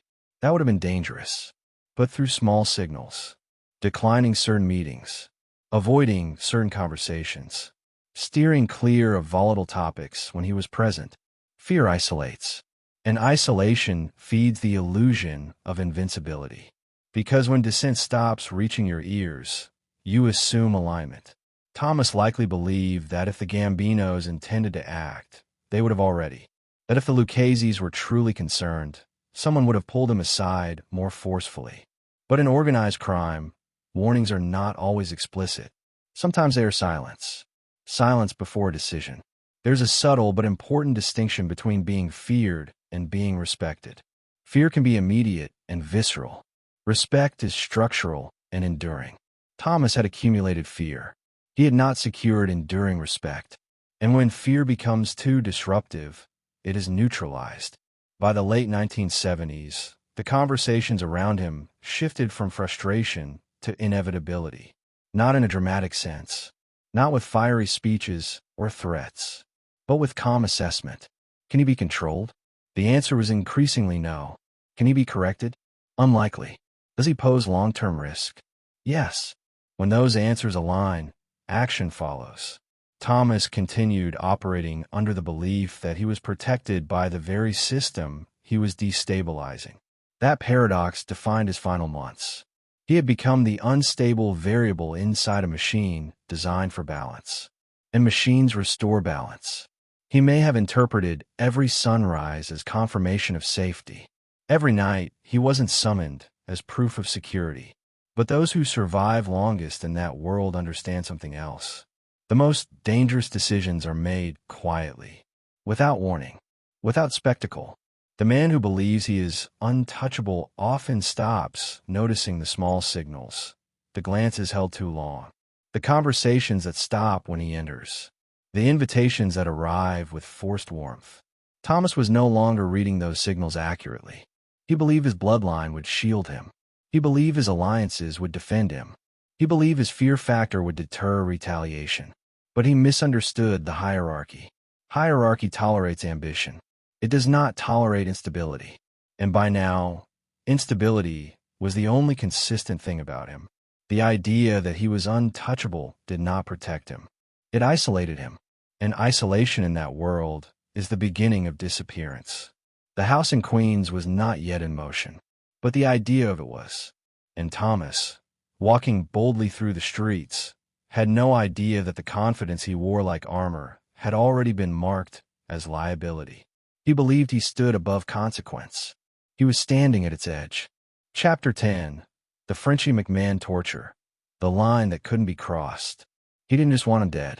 That's what made it different. Killing, by this point, had become part of Thomas DeSimone's vocabulary.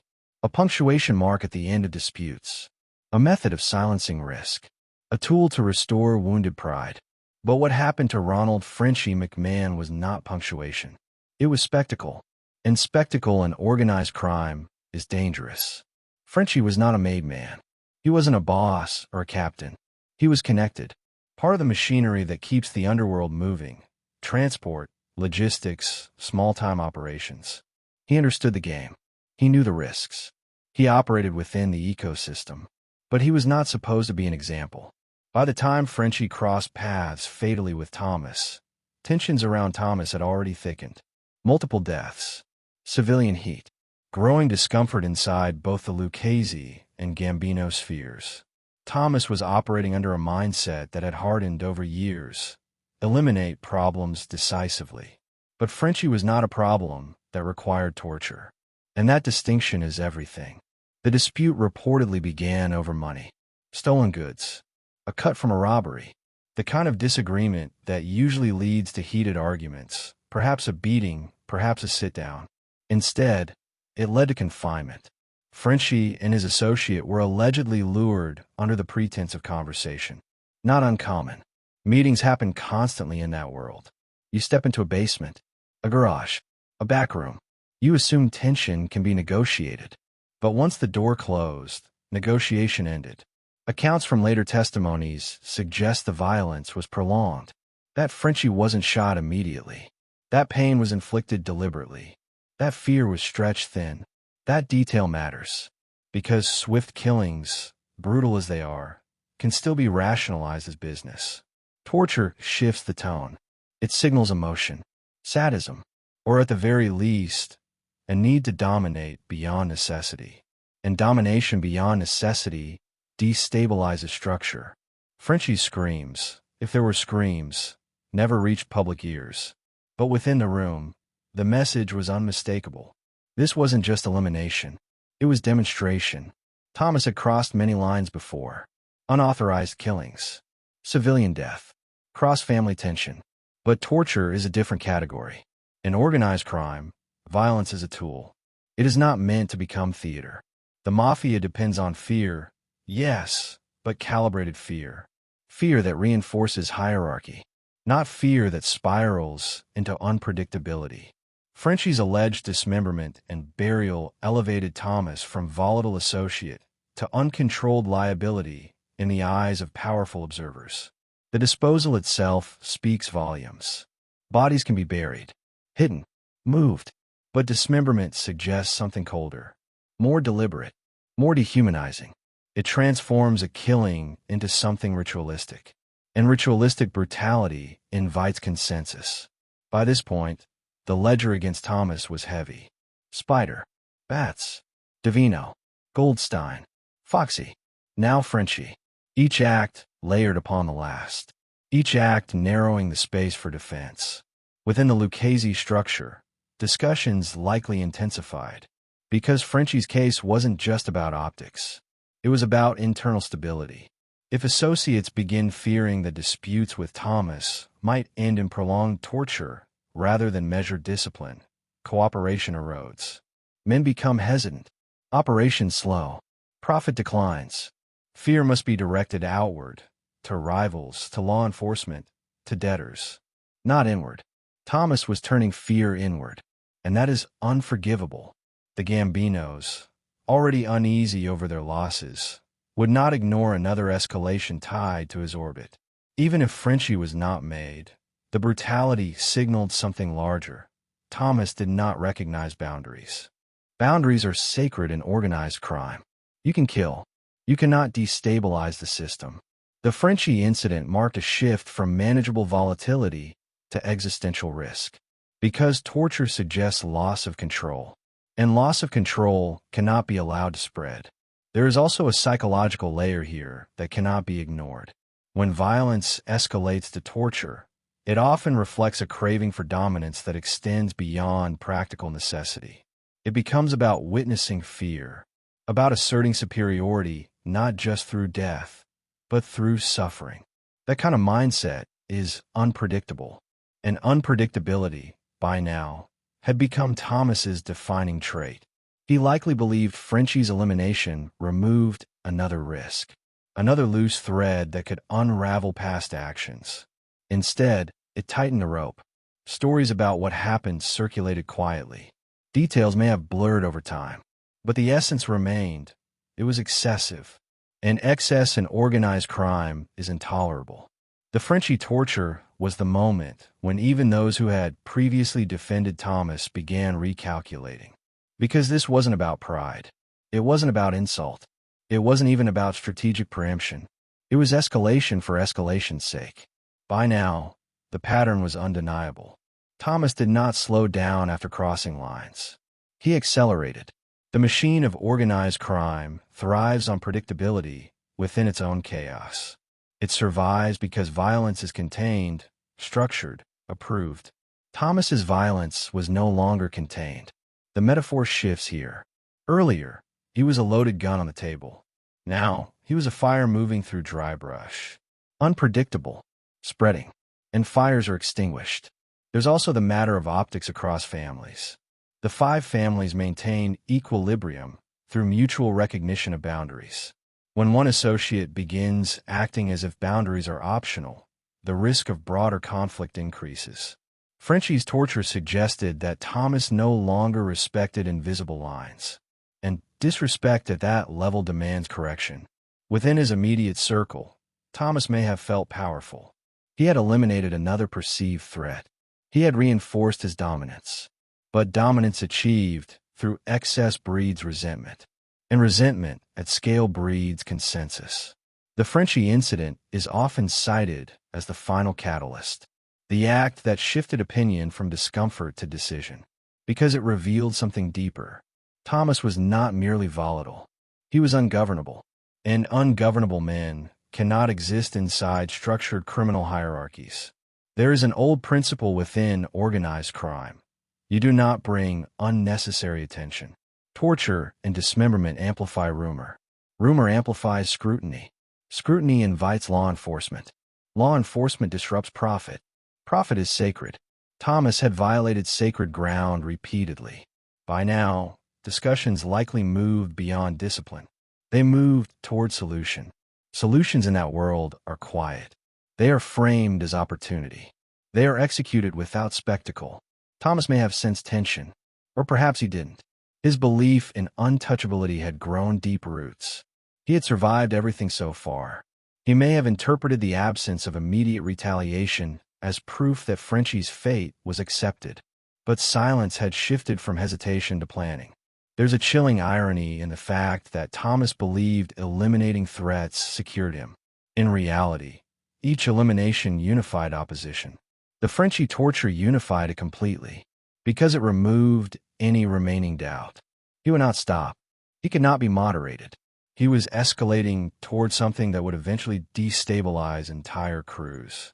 And when one man threatens structural stability, even his closest allies must step back. Frenchy McMahon's fate was not just another violent chapter. It was the moment powerful men concluded that Thomas DeSimone had crossed the final line. Not because he killed, but because he reveled in it, because he extended it, because he made violence personal and theatrical. That cannot stand.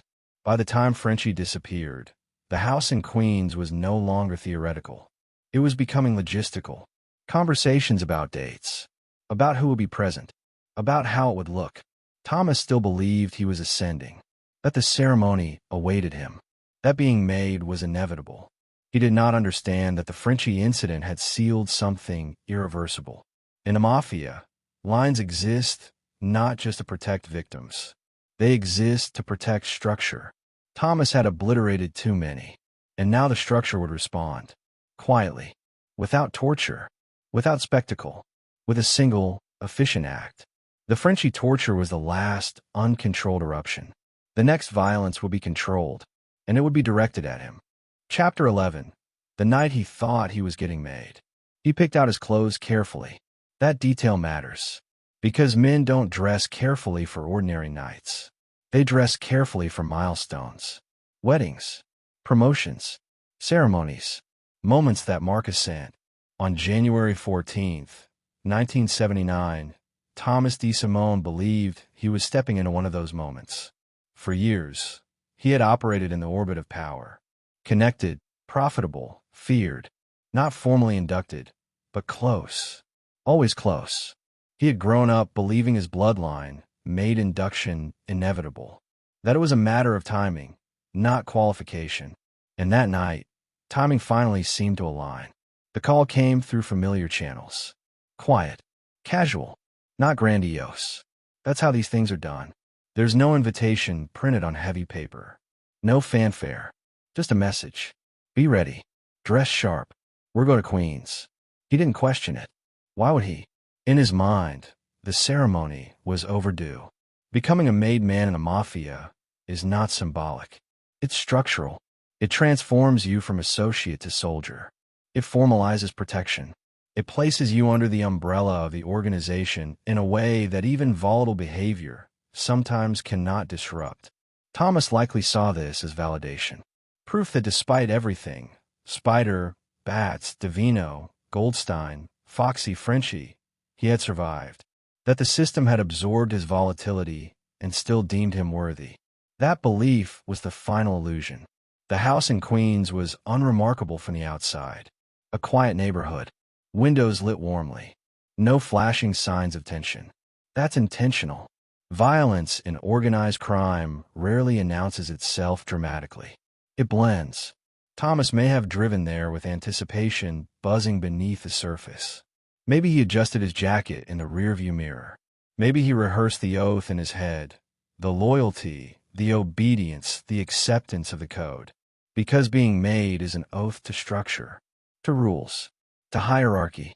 Ironically, the very things he had violated repeatedly. But in his mind, induction would erase past friction. Formal status would silence critics. It would convert volatility into sanctioned authority. He had convinced himself that he was ascending. Inside the house, men waited. John Gotti's name would later be associated with what happened next. Angelo Ruggiero's as well. The Gambino orbit had not forgotten Billy Bats. They had not forgotten Devino. They had watched Frenchy's disappearance with growing calculation. This was not impulsive revenge. This was decision. The Mafia does not operate on emotional explosions when handling internal corrections at this level. It operates on consensus. Consensus that Thomas had become too unstable to integrate formally. Consensus that his induction would legitimize behavior that could not be legitimized.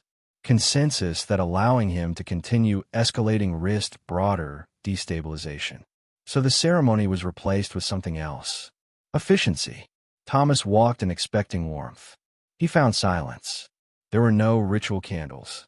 No photographs of saints. No finger prick of the blade. No burning card pressed into his palm. Just a room. And men who had already decided. The shot came from behind.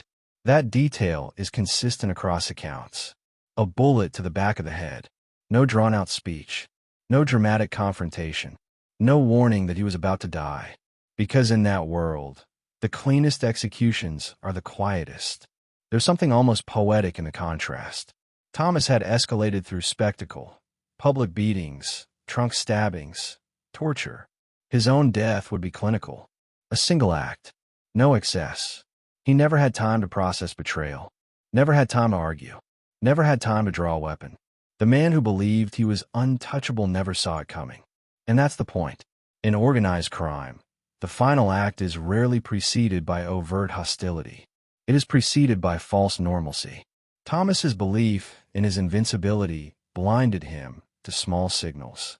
Invitations that felt slightly forced. Conversations that lacked warmth. The absence of explicit congratulations before the supposed ceremony. He didn't question, because questioning would have required acknowledging vulnerability. And vulnerability was something he had trained himself to ignore. After the shot, his body was handled the way many bodies in that world are handled. Disappear. There are theories that he was buried in a construction site, that his remains were crushed in a car compactor, that he was moved multiple times to avoid discovery. No confirmed grave, no funeral, no marker. Disappearance is often more effective than display, because disappearance erases narrative. It prevents martyrdom. It signals correction without spectacle. Within hours, word began circulating quietly. Thomas was gone. No one announced it publicly. No newspaper headlines screamed his name. But those who needed to know understood. The problem had been resolved. Jimmy Burke, who had once stood beside Thomas in violent acts, likely grasped the inevitability. Burke himself would later face his own reckoning. But at that moment, the focus was containment. The Gambinos had avenged bats. The Luccheses had distanced themselves from escalating instability. The structure had recalibrated. Thomas DeSimone never became a made man. And that's the ultimate irony. He died chasing formal recognition from the very system he had repeatedly undermined. There's a lesson embedded in that night. Untouchability is an illusion in hierarchical systems. No bloodline is strong enough to override structural consensus. No alliance permanent enough to shield against repeated destabilization. Thomas mistook survival for security. He mistook silence for forgiveness. He mistook proximity to power for power itself. And when he walked into that house, he carried those misunderstandings with him. The bullet erased them instantly. His disappearance closed one chapter, but opened others. Henry Hill would later recount the shock. The realization that the volatile friend he had known for years was simply gone. Fear shifts when someone like Thomas vanishes. It becomes sobering, because if someone so feared can be removed so cleanly, everyone recalibrates their own sense of safety. The house in Queens returned to normal the next day. Lights off, curtains drawn, neighbors unaware of what had occurred inside. That's how the Mafia prefers it. Violence contained within walls. No spectacle. No chaos. Thomas DeSimone's life had been marked by excess. His death was marked by restraint. The system corrected itself. But the story didn't end there. Because disappearance leaves questions. What happened to his family? What happened to the narrative built around him? What happens to the myth when the man behind it vanishes without ceremony? Those questions lingered. But on that cold January night, none of them mattered. What mattered was balance. And balance had been restored. The man who believed he was walking toward honor had walked into silence instead. And silence, in that world, is final. Chapter 12. Henry Hill. Friendship, Fear, and Aftermath. The phone call didn't come with grief. It came with quiet. That's how Henry Hill would remember it later. Not as a dramatic announcement, not as a tearful confession, but as a subtle shift in the air. Thomas was gone. Not arrested. Not hiding. Gone. And Henry understood immediately what that meant. In their world, gone rarely required elaboration.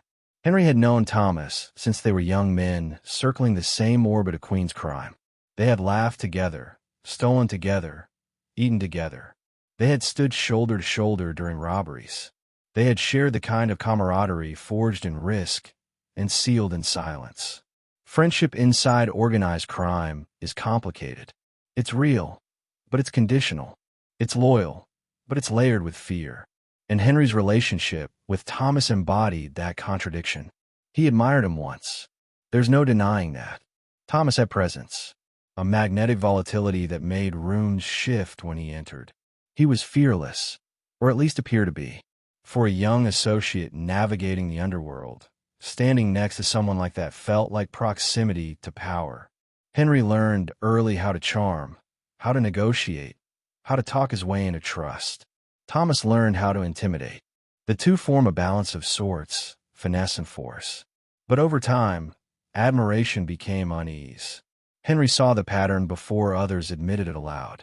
The temper that no longer needed provocation. The escalation that outpaced necessity.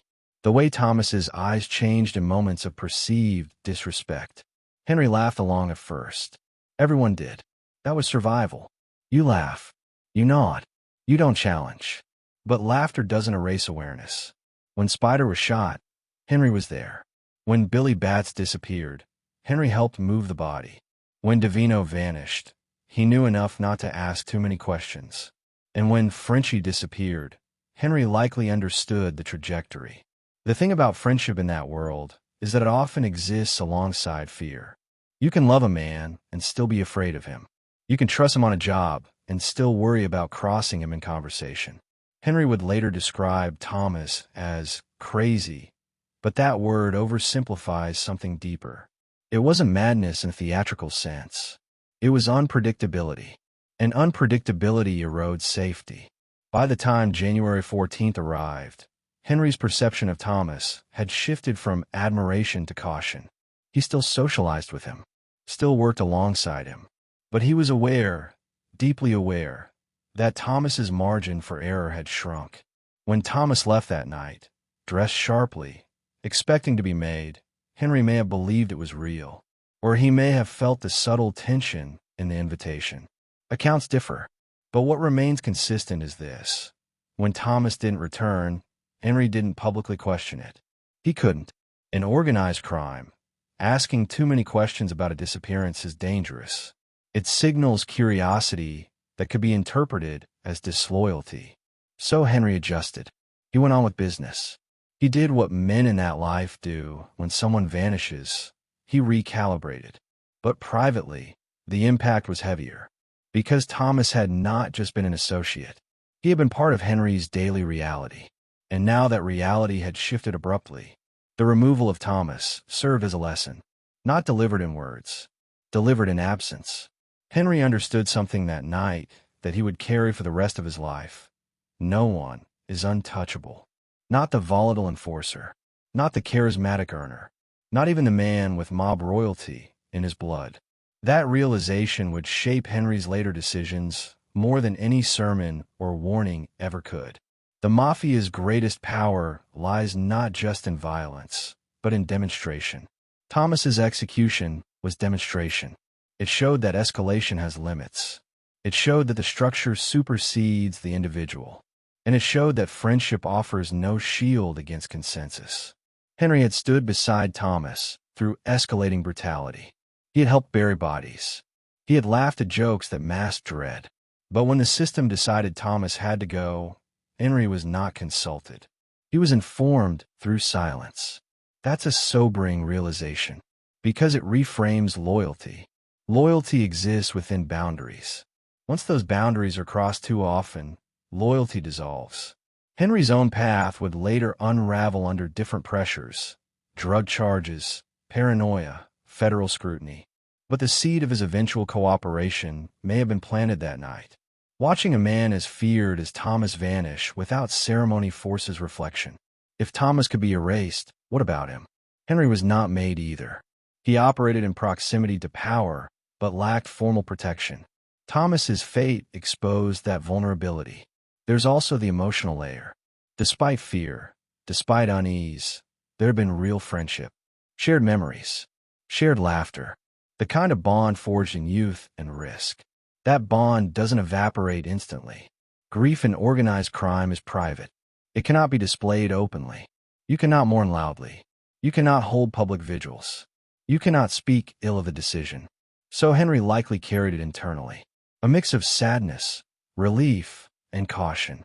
Relief because volatility had been removed from his immediate circle. Sadness because a chapter of his life had ended violently. Caution because the mechanism that removed Thomas remained in place. And that mechanism could turn toward anyone.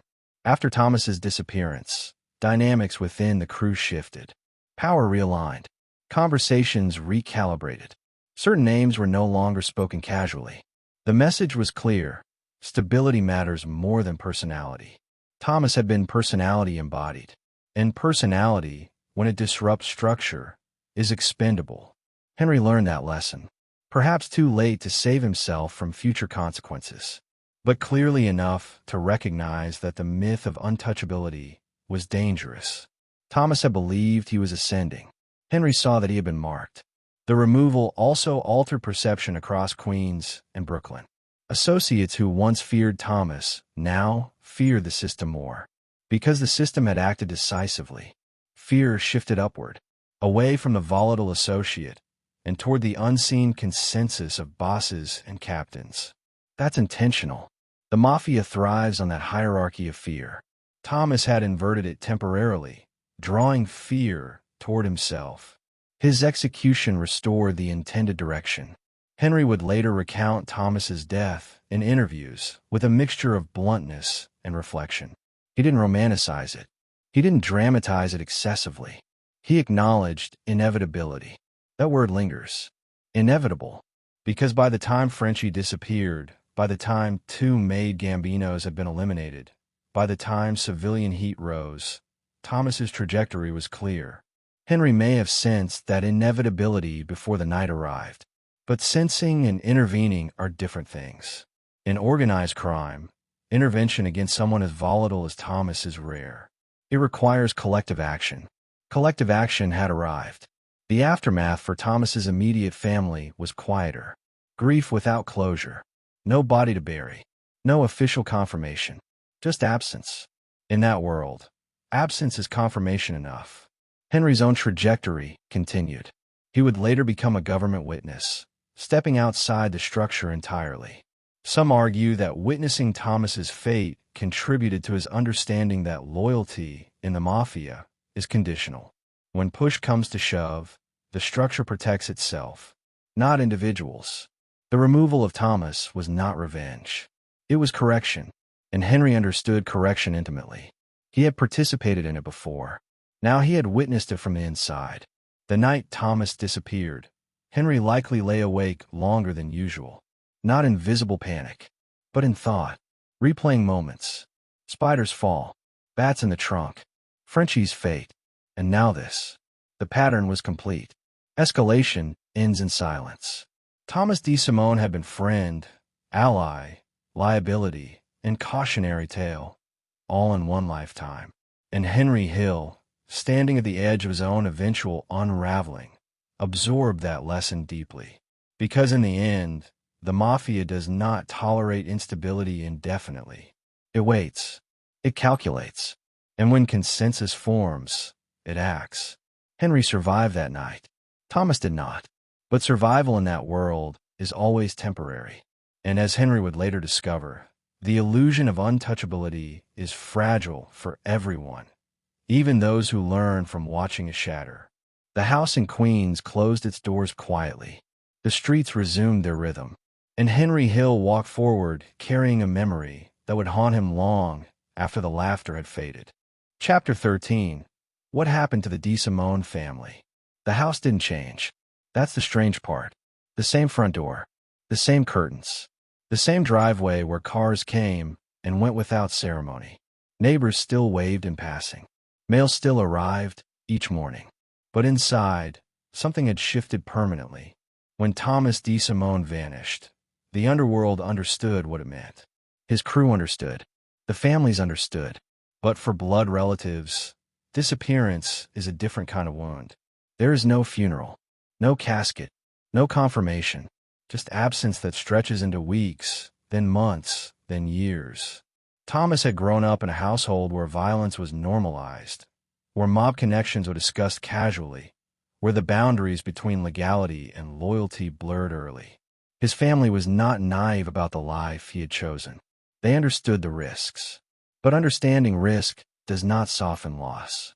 His older brother, Anthony, had navigated the Lucchese orbit with more restraint. He understood the importance of hierarchy, of keeping one's head low when tension rises. Thomas had moved in the opposite direction, louder, sharper, more volatile. After January 14th, the distinction mattered.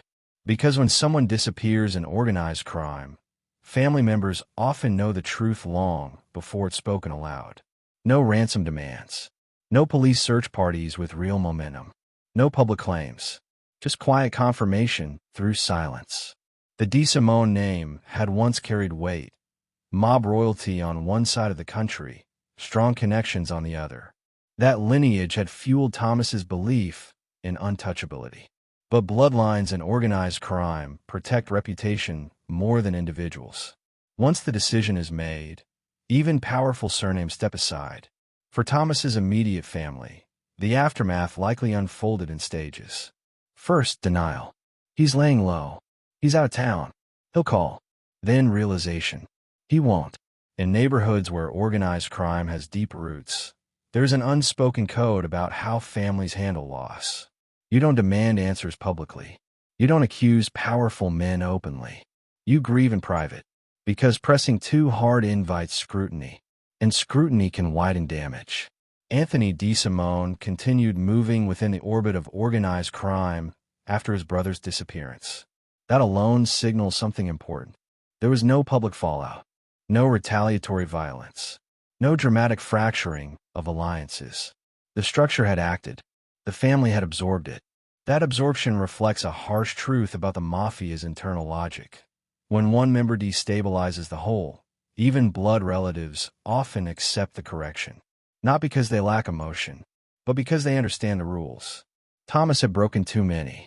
Within the extended family, conversations would have shifted in tone. The pride once attached to Thomas's fearsome reputation replaced by caution. Younger relatives warned more explicitly about temper, about escalation. Thomas became both cautionary tale and private grief. The Los Angeles connection, his uncle Frank DeSimone, former boss, did not alter fate. That's another important detail. Even ties across coasts cannot override local consensus. The American Mafia, for all its fractured territories, operates under shared principles. Autonomy within cities does not mean immunity from consequences. Thomas's death reaffirmed that. There's also the matter of public narrative. Goodfellas would later immortalize a version of him, Tommy DeVito, transforming his volatility into cinematic legend. For many viewers, that became the defining image. But for his family, the legend and the reality diverged sharply. On screen, the character is dramatic, almost theatrical. His death feels ironic, a twist of fate. In reality, there was no irony. There was finality. And families live with finality differently than audiences do. No body means no closure. Speculation filled the vacuum. Buried in a construction site. Crushed in a car compactor. Dissolved into the machinery of disappearance. Each theory reinforces something grim. When the Mafia erases someone, it does so thoroughly. That thoroughness protects the structure, but it leaves families suspended in uncertainty. The DeSimone family likely carried a dual burden. Public silence, private sorrow. In neighborhoods familiar with organized crime, grief often expresses itself quietly. A framed photograph, a candle lit without explanation. Stories told in lower voices. Thomas's childhood home may have held memories that felt heavier after his disappearance. The early days of roughhousing, the teenage bravado, the laughter before volatility hardened into something more dangerous. It's easy to reduce men like Thomas to their violence. But families remember childhood first. They remember scraped knees and arguments over dinner. They remember early ambitions before escalation. That complexity doesn't excuse what he did, but it humanizes the aftermath. For Anthony and other relatives, survival likely meant recalibration, avoiding association with the narrative that surrounded Thomas, maintaining low profiles, ensuring that his actions did not trigger broader suspicion. The Mafia's correction was targeted, but collateral damage is always possible. Silence protects survivors. The DeSimone surname continued in Queens after Thomas's death, but its aura shifted. It no longer signaled rising volatility. It signaled contained memory. Within organized crime circles, Thomas's disappearance became a reference point. When younger associates grew too bold, older men could point silently to what happened. Remember him. That's how legacies persist in that world. Not through monuments, but through caution. There's a chilling practicality to how the Mafia handles internal removal. Once executed, the narrative closes quickly. Business resumes. Profits continue. The machine recalibrates. Families are expected to absorb. And most do, because challenging consensus invites consequences. It's unlikely Thomas's relatives ever received formal explanation. No written report. No official statement. The understanding would have been conveyed indirectly, through tone, through absence of investigation, through the behavior of those around them. That kind of communication is uniquely cruel. It denies closure while delivering certainty. Years later, when Goodfellas reshaped public perception, the DeSimone name resurfaced in new light. Journalists and historians revisited old stories. Interviews surfaced. Speculation intensified. But for the family, the core truth remained unchanged. He left one night. He never came back. There's also the generational impact. Children and younger relatives growing up with the shadow of Thomas's story. Hearing whispers. Reading headlines. Seeing film portrayals that blur fact and fiction. They inherit not just bloodline, but narrative. And narrative can be heavy. Thomas once believed mob royalty ran through his veins like armor. After his disappearance, that royalty offered no shield, only silence. Within the larger underworld, his removal stabilized tensions. The Gambinos received correction for Batts and DeVino. The Luccheses distanced themselves from volatility. The five families maintained equilibrium. But equilibrium comes at personal cost. The DeSimone family paid theirs quietly. There were no retaliations, no public statements. No war, just continuation. That continuation is itself telling, because it means the structure's decision was accepted as necessary.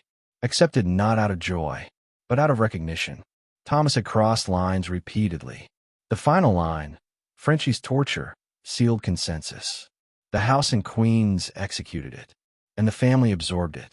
Years later, when interviews surfaced, when Henry Hill recounted stories, when historians dissected timelines, Thomas's name oscillated between myth and caution. For those who knew him intimately, neither label fully captured the man. He was son, brother, cousin, friend, volatile associate, liability, and ultimately, absence. Absence is the most enduring state. It leaves rooms unchanged but heavier. It leaves conversations shorter. It leaves unanswered questions suspended indefinitely. The DeSimone family continued living in the same neighborhoods where Thomas once walked boldly, believing himself untouchable. But they understood something he hadn't. Bloodline is not immunity. It is responsibility. And when responsibility is violated too often, the structure responds. Thomas's story, when viewed through the lens of family aftermath, loses cinematic glamour. It becomes quieter, sadder, more human. A young man born into blood who mistook inheritance for protection. A family left behind to reconcile pride with consequence. And a name that carries both legacy and warning. The streets of Queens did not erect memorials. They adjusted. That's how organized crime sustains itself. Correction, continuation, silence. And in that silence, the DeSimone family learned to live with what could never be publicly spoken. The house remained. The door remained. But the chair at the table where Thomas once sat stayed empty. And empty chairs speak louder than gunshots. Chapter 14. The body that was never found. There was no grave. No headstone. No coordinates whispered from one trusted mouth to another. Just theories. And in organized crime, theories often replace truth, because truth is buried deeper than bodies. When Thomas DeSimone was shot in that quiet house in Queens, the execution was swift, efficient, final. But what happened next? The physical handling of his remains became its own legend. Because disappearance is power. A body invites closure. A body invites mourning. A body invites evidence. A body can be exhumed, examined, identified, connected to weapons and fingerprints and timelines. But a body that never surfaces, that body becomes myth. In the days after January 14th, 1979, Thomas's absence registered quickly in underworld circles. He didn't answer calls. He didn't appear at social clubs. He didn't return to familiar streets. No one publicly asked where he was. That silence was confirmation enough. But the method of disposal remained unspoken. And unspoken things grow. One theory suggests he was buried at a construction site, poured beneath fresh concrete, sealed into foundation. Construction was booming in parts of Queens and Brooklyn during that era. Job sites provided cover. Fresh dirt provided concealment. It's a practical method. Quick, concealed, difficult to trace once structures rise above. Another theory suggests something colder. A car compactor, crushed metal swallowing bone, industrial force erasing shape. The idea is not cinematic flourish. Organized crime has historically used auto yards and scrap yards for exactly that purpose.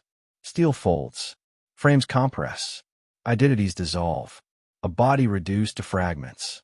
Fragments dispersed, no recovery possible. The absence of physical evidence protects the structure. Without remains, there's no forensic narrative, no official cause of death, no case to reopen with new technology decades later. That absence is strategic. Thomas had spent years generating heat, murders, disappearances, civilian fallout. His final removal could not create new investigation. It had to vanish cleanly. In Mafia logic, disappearance serves multiple purposes. It denies closure to family. It denies spectacle to rivals. It denies narrative to law enforcement. And it denies martyrdom to the deceased. A public execution invites retaliation. A quiet disappearance invites acceptance. The fact that Thomas's body was never found reinforces something fundamental about how the system corrected him. It wasn't emotional. It was procedural. There's a grim irony here. Thomas had escalated violence through excess, public beatings, trunk stabbings, alleged torture, and dismemberment. His own end was devoid of excess. One bullet. No extended suffering. No public humiliation. No display. Efficiency in death contrasts sharply with the excess that defined his final years. The speculation around disposal became part of his mythology. Among associates, theories circulated quietly. Some claimed knowledge. Others hinted at secondhand whispers. But no confirmed burial site ever surfaced. That's important, because in an era where many mob killings eventually lead to remains, discovered in shallow graves, unearthed by development projects, exposed through informants, Thomas remained absent. Absence is haunting. Families can hold funerals without bodies, yes. But uncertainty lingers differently when there is no confirmed site of rest. For his relatives, that likely meant living with unanswered questions about final moments. Was he buried whole? Was he moved? Was he reduced to fragments? The imagination fills gaps, and imagination can be crueler than fact. Within organized crime, the unmarked disappearance served as warning. Younger associates understood implicitly. Escalation beyond control leads not just to death, but to erasure. Erasure is worse than execution in some ways. Execution acknowledges existence. Erasure denies it. Thomas had once believed his name carried weight that could not be ignored. In death, even his remains were denied visibility. That denial reinforces hierarchy. It signals that the structure decides not only who lives, but who is remembered visibly. The body that was never found also complicates history. Without forensic evidence, timelines rely on testimony. Testimony relies on memory. Memory shifts over decades. That fluidity allows myth to creep in. Some accounts exaggerate brutality. Others soften it. Some suggest alternative shooters. Others adjust the sequence of events. But the core remains consistent. He was shot from behind, and he disappeared. Disappearance is the Mafia's final punctuation. It closes chapters without public epilogues. There's a broader metaphor here about identity in organized crime. Many men build reputations through fear, through violence, through spectacle. They believe those reputations solidify their place in history. But the system values stability over legend. When legend threatens stability, legend is erased. Thomas DeSimone had become legend within his own orbit.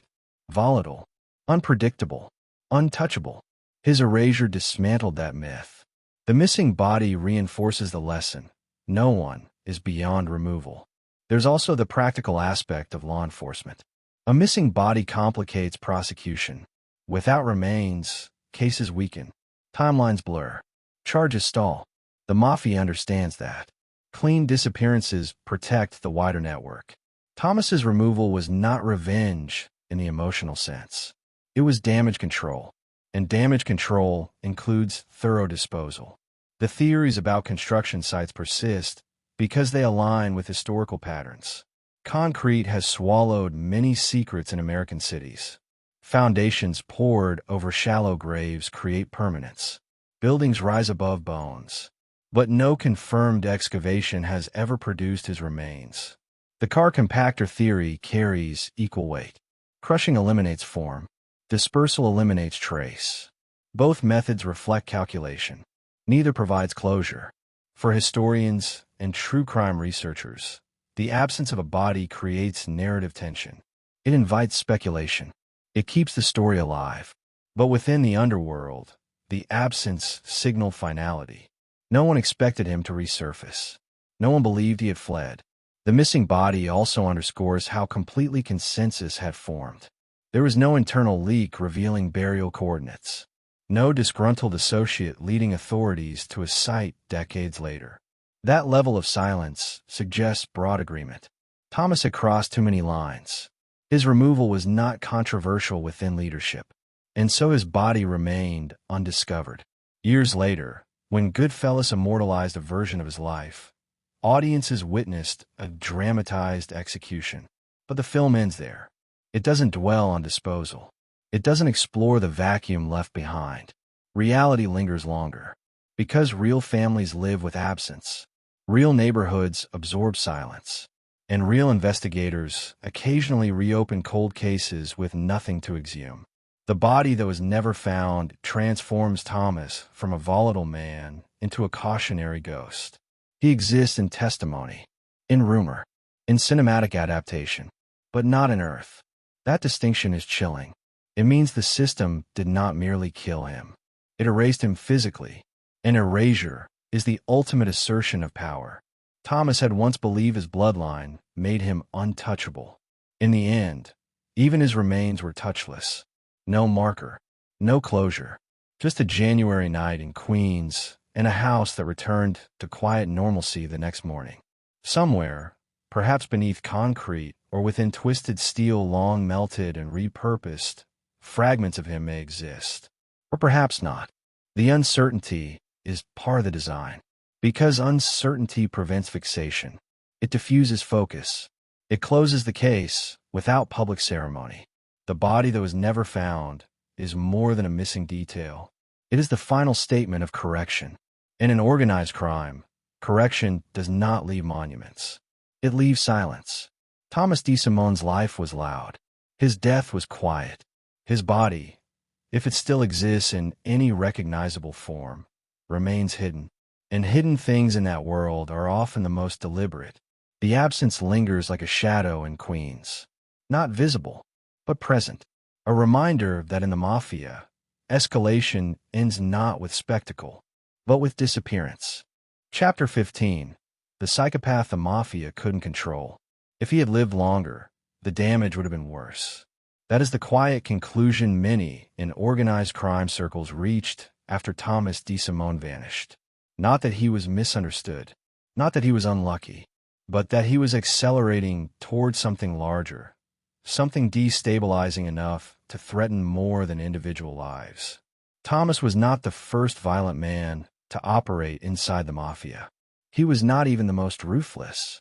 But ruthlessness and instability are not the same thing. The Mafia has survived for generations precisely because it imposes structure on violence. It channels brutality into predictable outcomes. It builds hierarchy to prevent chaos from swallowing profit. Thomas did not respect that hierarchy, and that is why, in the end, he had to be removed. There's a temptation in true crime to label men like Thomas with a single word. Psychopath. It's a word that feels clean, definitive, a box to place behavior inside so it feels understood. But the word only scratches the surface. Psychopathy in the clinical sense involves traits that fit him uncomfortably well. Lack of remorse, impulsivity, superficial charm, aggression without proportionate trigger, a tendency to treat people as instruments rather than individuals. Thomas displayed those traits repeatedly. But what made him truly dangerous inside the Mafia was not just his psychology. It was how that psychology collided with structure. Organized crime depends on men who can be violent on command, but restrained off command. Men who can intimidate without escalating. Men who understand that hierarchy is sacred. Thomas's violence began as reactive. Then it became proactive. Then it became excessive. That trajectory is what frightened leadership. Because violence without boundary does not reinforce order. It dissolves it. The Mafia does not eliminate men simply for killing. Killing is part of its architecture. It eliminates men who kill outside architecture. Thomas killed Spider over a joke. He killed Billy Batts without permission. He allegedly killed William Devino to eliminate risk. He killed a civilian during a robbery. He tortured and dismembered Frenchy McMahon. Each act chipped away at predictability. Each act increased scrutiny. Each act tightened consensus. There is a misconception that the Mafia thrives on chaos. It doesn't. It thrives on control. Chaos is bad for business. Chaos invites federal attention. Chaos disrupts revenue streams. Thomas embodied chaos. And chaos cannot be integrated into a system designed for profit. He believed fear insulated him. But fear directed inward erodes loyalty. He believed bloodline shielded him. But bloodline does not override consensus. He believed survival meant safety. But survival was temporary. By the time January 14th arrived, the decision to remove him was not emotional. It was administrative. Cold. Measured. Necessary. There's a brutal honesty in that. The Mafia doesn't frame such decisions as moral corrections. It frames them as structural maintenance. Thomas had become structural damage. The irony is that he may have genuinely believed he was becoming indispensable. His volatility made him effective in short bursts. His reputation intimidated rivals. His presence amplified tension. But indispensability requires discipline. He lacked it. The word psychopath captures the emotional detachment, the absence of remorse. The way he could shift from laughter to violence without visible transition. But within the Mafia, psychopathy is tolerated, up to a point. The point is predictability. Thomas was not predictable. He escalated disputes beyond instruction. He eliminated potential witnesses without consultation. He reacted to perceived disrespect with lethal force rather than calibrated warning. That pattern forced leadership into a corner. If they inducted him formally, they legitimized instability. If they disciplined him lightly, he would escalate again. If they ignored him, tensions with other families would intensify. There was only one option left: removal. The Mafia could not control him. And when control fails, correction follows. His life becomes a case study in how psychopathy interacts with organized systems. Outside of hierarchy, such traits might lead to serial violence, incarceration, or spontaneous chaos. Inside hierarchy, they are managed until they cannot be. Thomas crossed that threshold. He mistook brutality for strength. But strength in organized crime is restraint. The most powerful men rarely need to shout. They rarely need to draw weapons impulsively. Their authority is recognized structurally. Thomas sought visible dominance. And visible dominance without structural backing is fragile. His story also dismantles romanticized myths about mob life. The film adaptation created a character who feels almost operatic, explosive, theatrical, unforgettable. Reality is colder. The real Thomas DeSimone did not die in a blaze of dramatic confrontation. He died because consensus deemed him too dangerous to continue. That's less cinematic, but more revealing, because it shows that even in criminal enterprises, governance exists. It may be brutal governance, but it is governance nonetheless. Psychopathy without leash becomes liability, and liability is removed. There's another layer worth confronting. Thomas likely did not see himself as unstable. He likely saw himself as decisive, strong, unwilling to tolerate disrespect, loyal to his circle, efficient in eliminating threats. Self-perception matters, because many volatile men do not experience their behavior as excess. They experience it as necessity. Thomas believed he was operating correctly within his interpretation of power. He was wrong, and the structure corrected him. His disappearance reaffirmed something fundamental about the Mafia's longevity. It survives not because it lacks violent men, but because it regulates them. It absorbs volatility, and when absorption fails, it excises. Thomas became the excised piece. Years later, when historians dissect his life, the question often circles back to personality. Was he born that way? Shaped by environment? Accelerated by early exposure to violence? The answer is likely layered. He was born into blood, raised around normalized aggression, praised for dominance, shielded by family ties. Each factor reinforced the next, until escalation felt natural. But environment does not absolve agency. Thomas chose repeatedly to escalate. He chose to shoot Spider. He chose to stab Bats in the trunk. He chose to eliminate perceived threats preemptively. He chose excess with Frenchy. Those choices narrowed his future and eventually erased it. The Mafia could not control him, but it could eliminate him, and elimination restores equilibrium. His story ends not with moral redemption, not with confession, not with public reckoning. It ends with absence, an empty space where he once stood, a name whispered as caution, a legend stripped of invincibility. The psychopath the Mafia couldn't control did not fall to law enforcement. He fell to structure, and that is perhaps the most unsettling truth of all, because it means the system that nurtured him ultimately decided he was too dangerous to nurture further. In the end, Thomas DeSimone was not killed because he lacked courage. He was killed because he lacked restraint. He was not removed because he was weak. He was removed because he was unstable, and instability threatens systems more than enemies do. The house in Queens has long since returned to anonymity. The streets where he once walked have changed. Faces have aged. Buildings have been renovated. But the lesson remains embedded in organized crime folklore. Escalation has limits. Bloodline has limits. Fear has limits. And when those limits are ignored, even the most volatile enforcer becomes expendable. Thomas believed he was walking toward power. He was walking toward correction. The Mafia could not control him, so it erased him. And in that erasure lies the final truth of his life. In organized crime, psychopathy is tolerated only until it disrupts order. Once it does, the order survives. The man does not.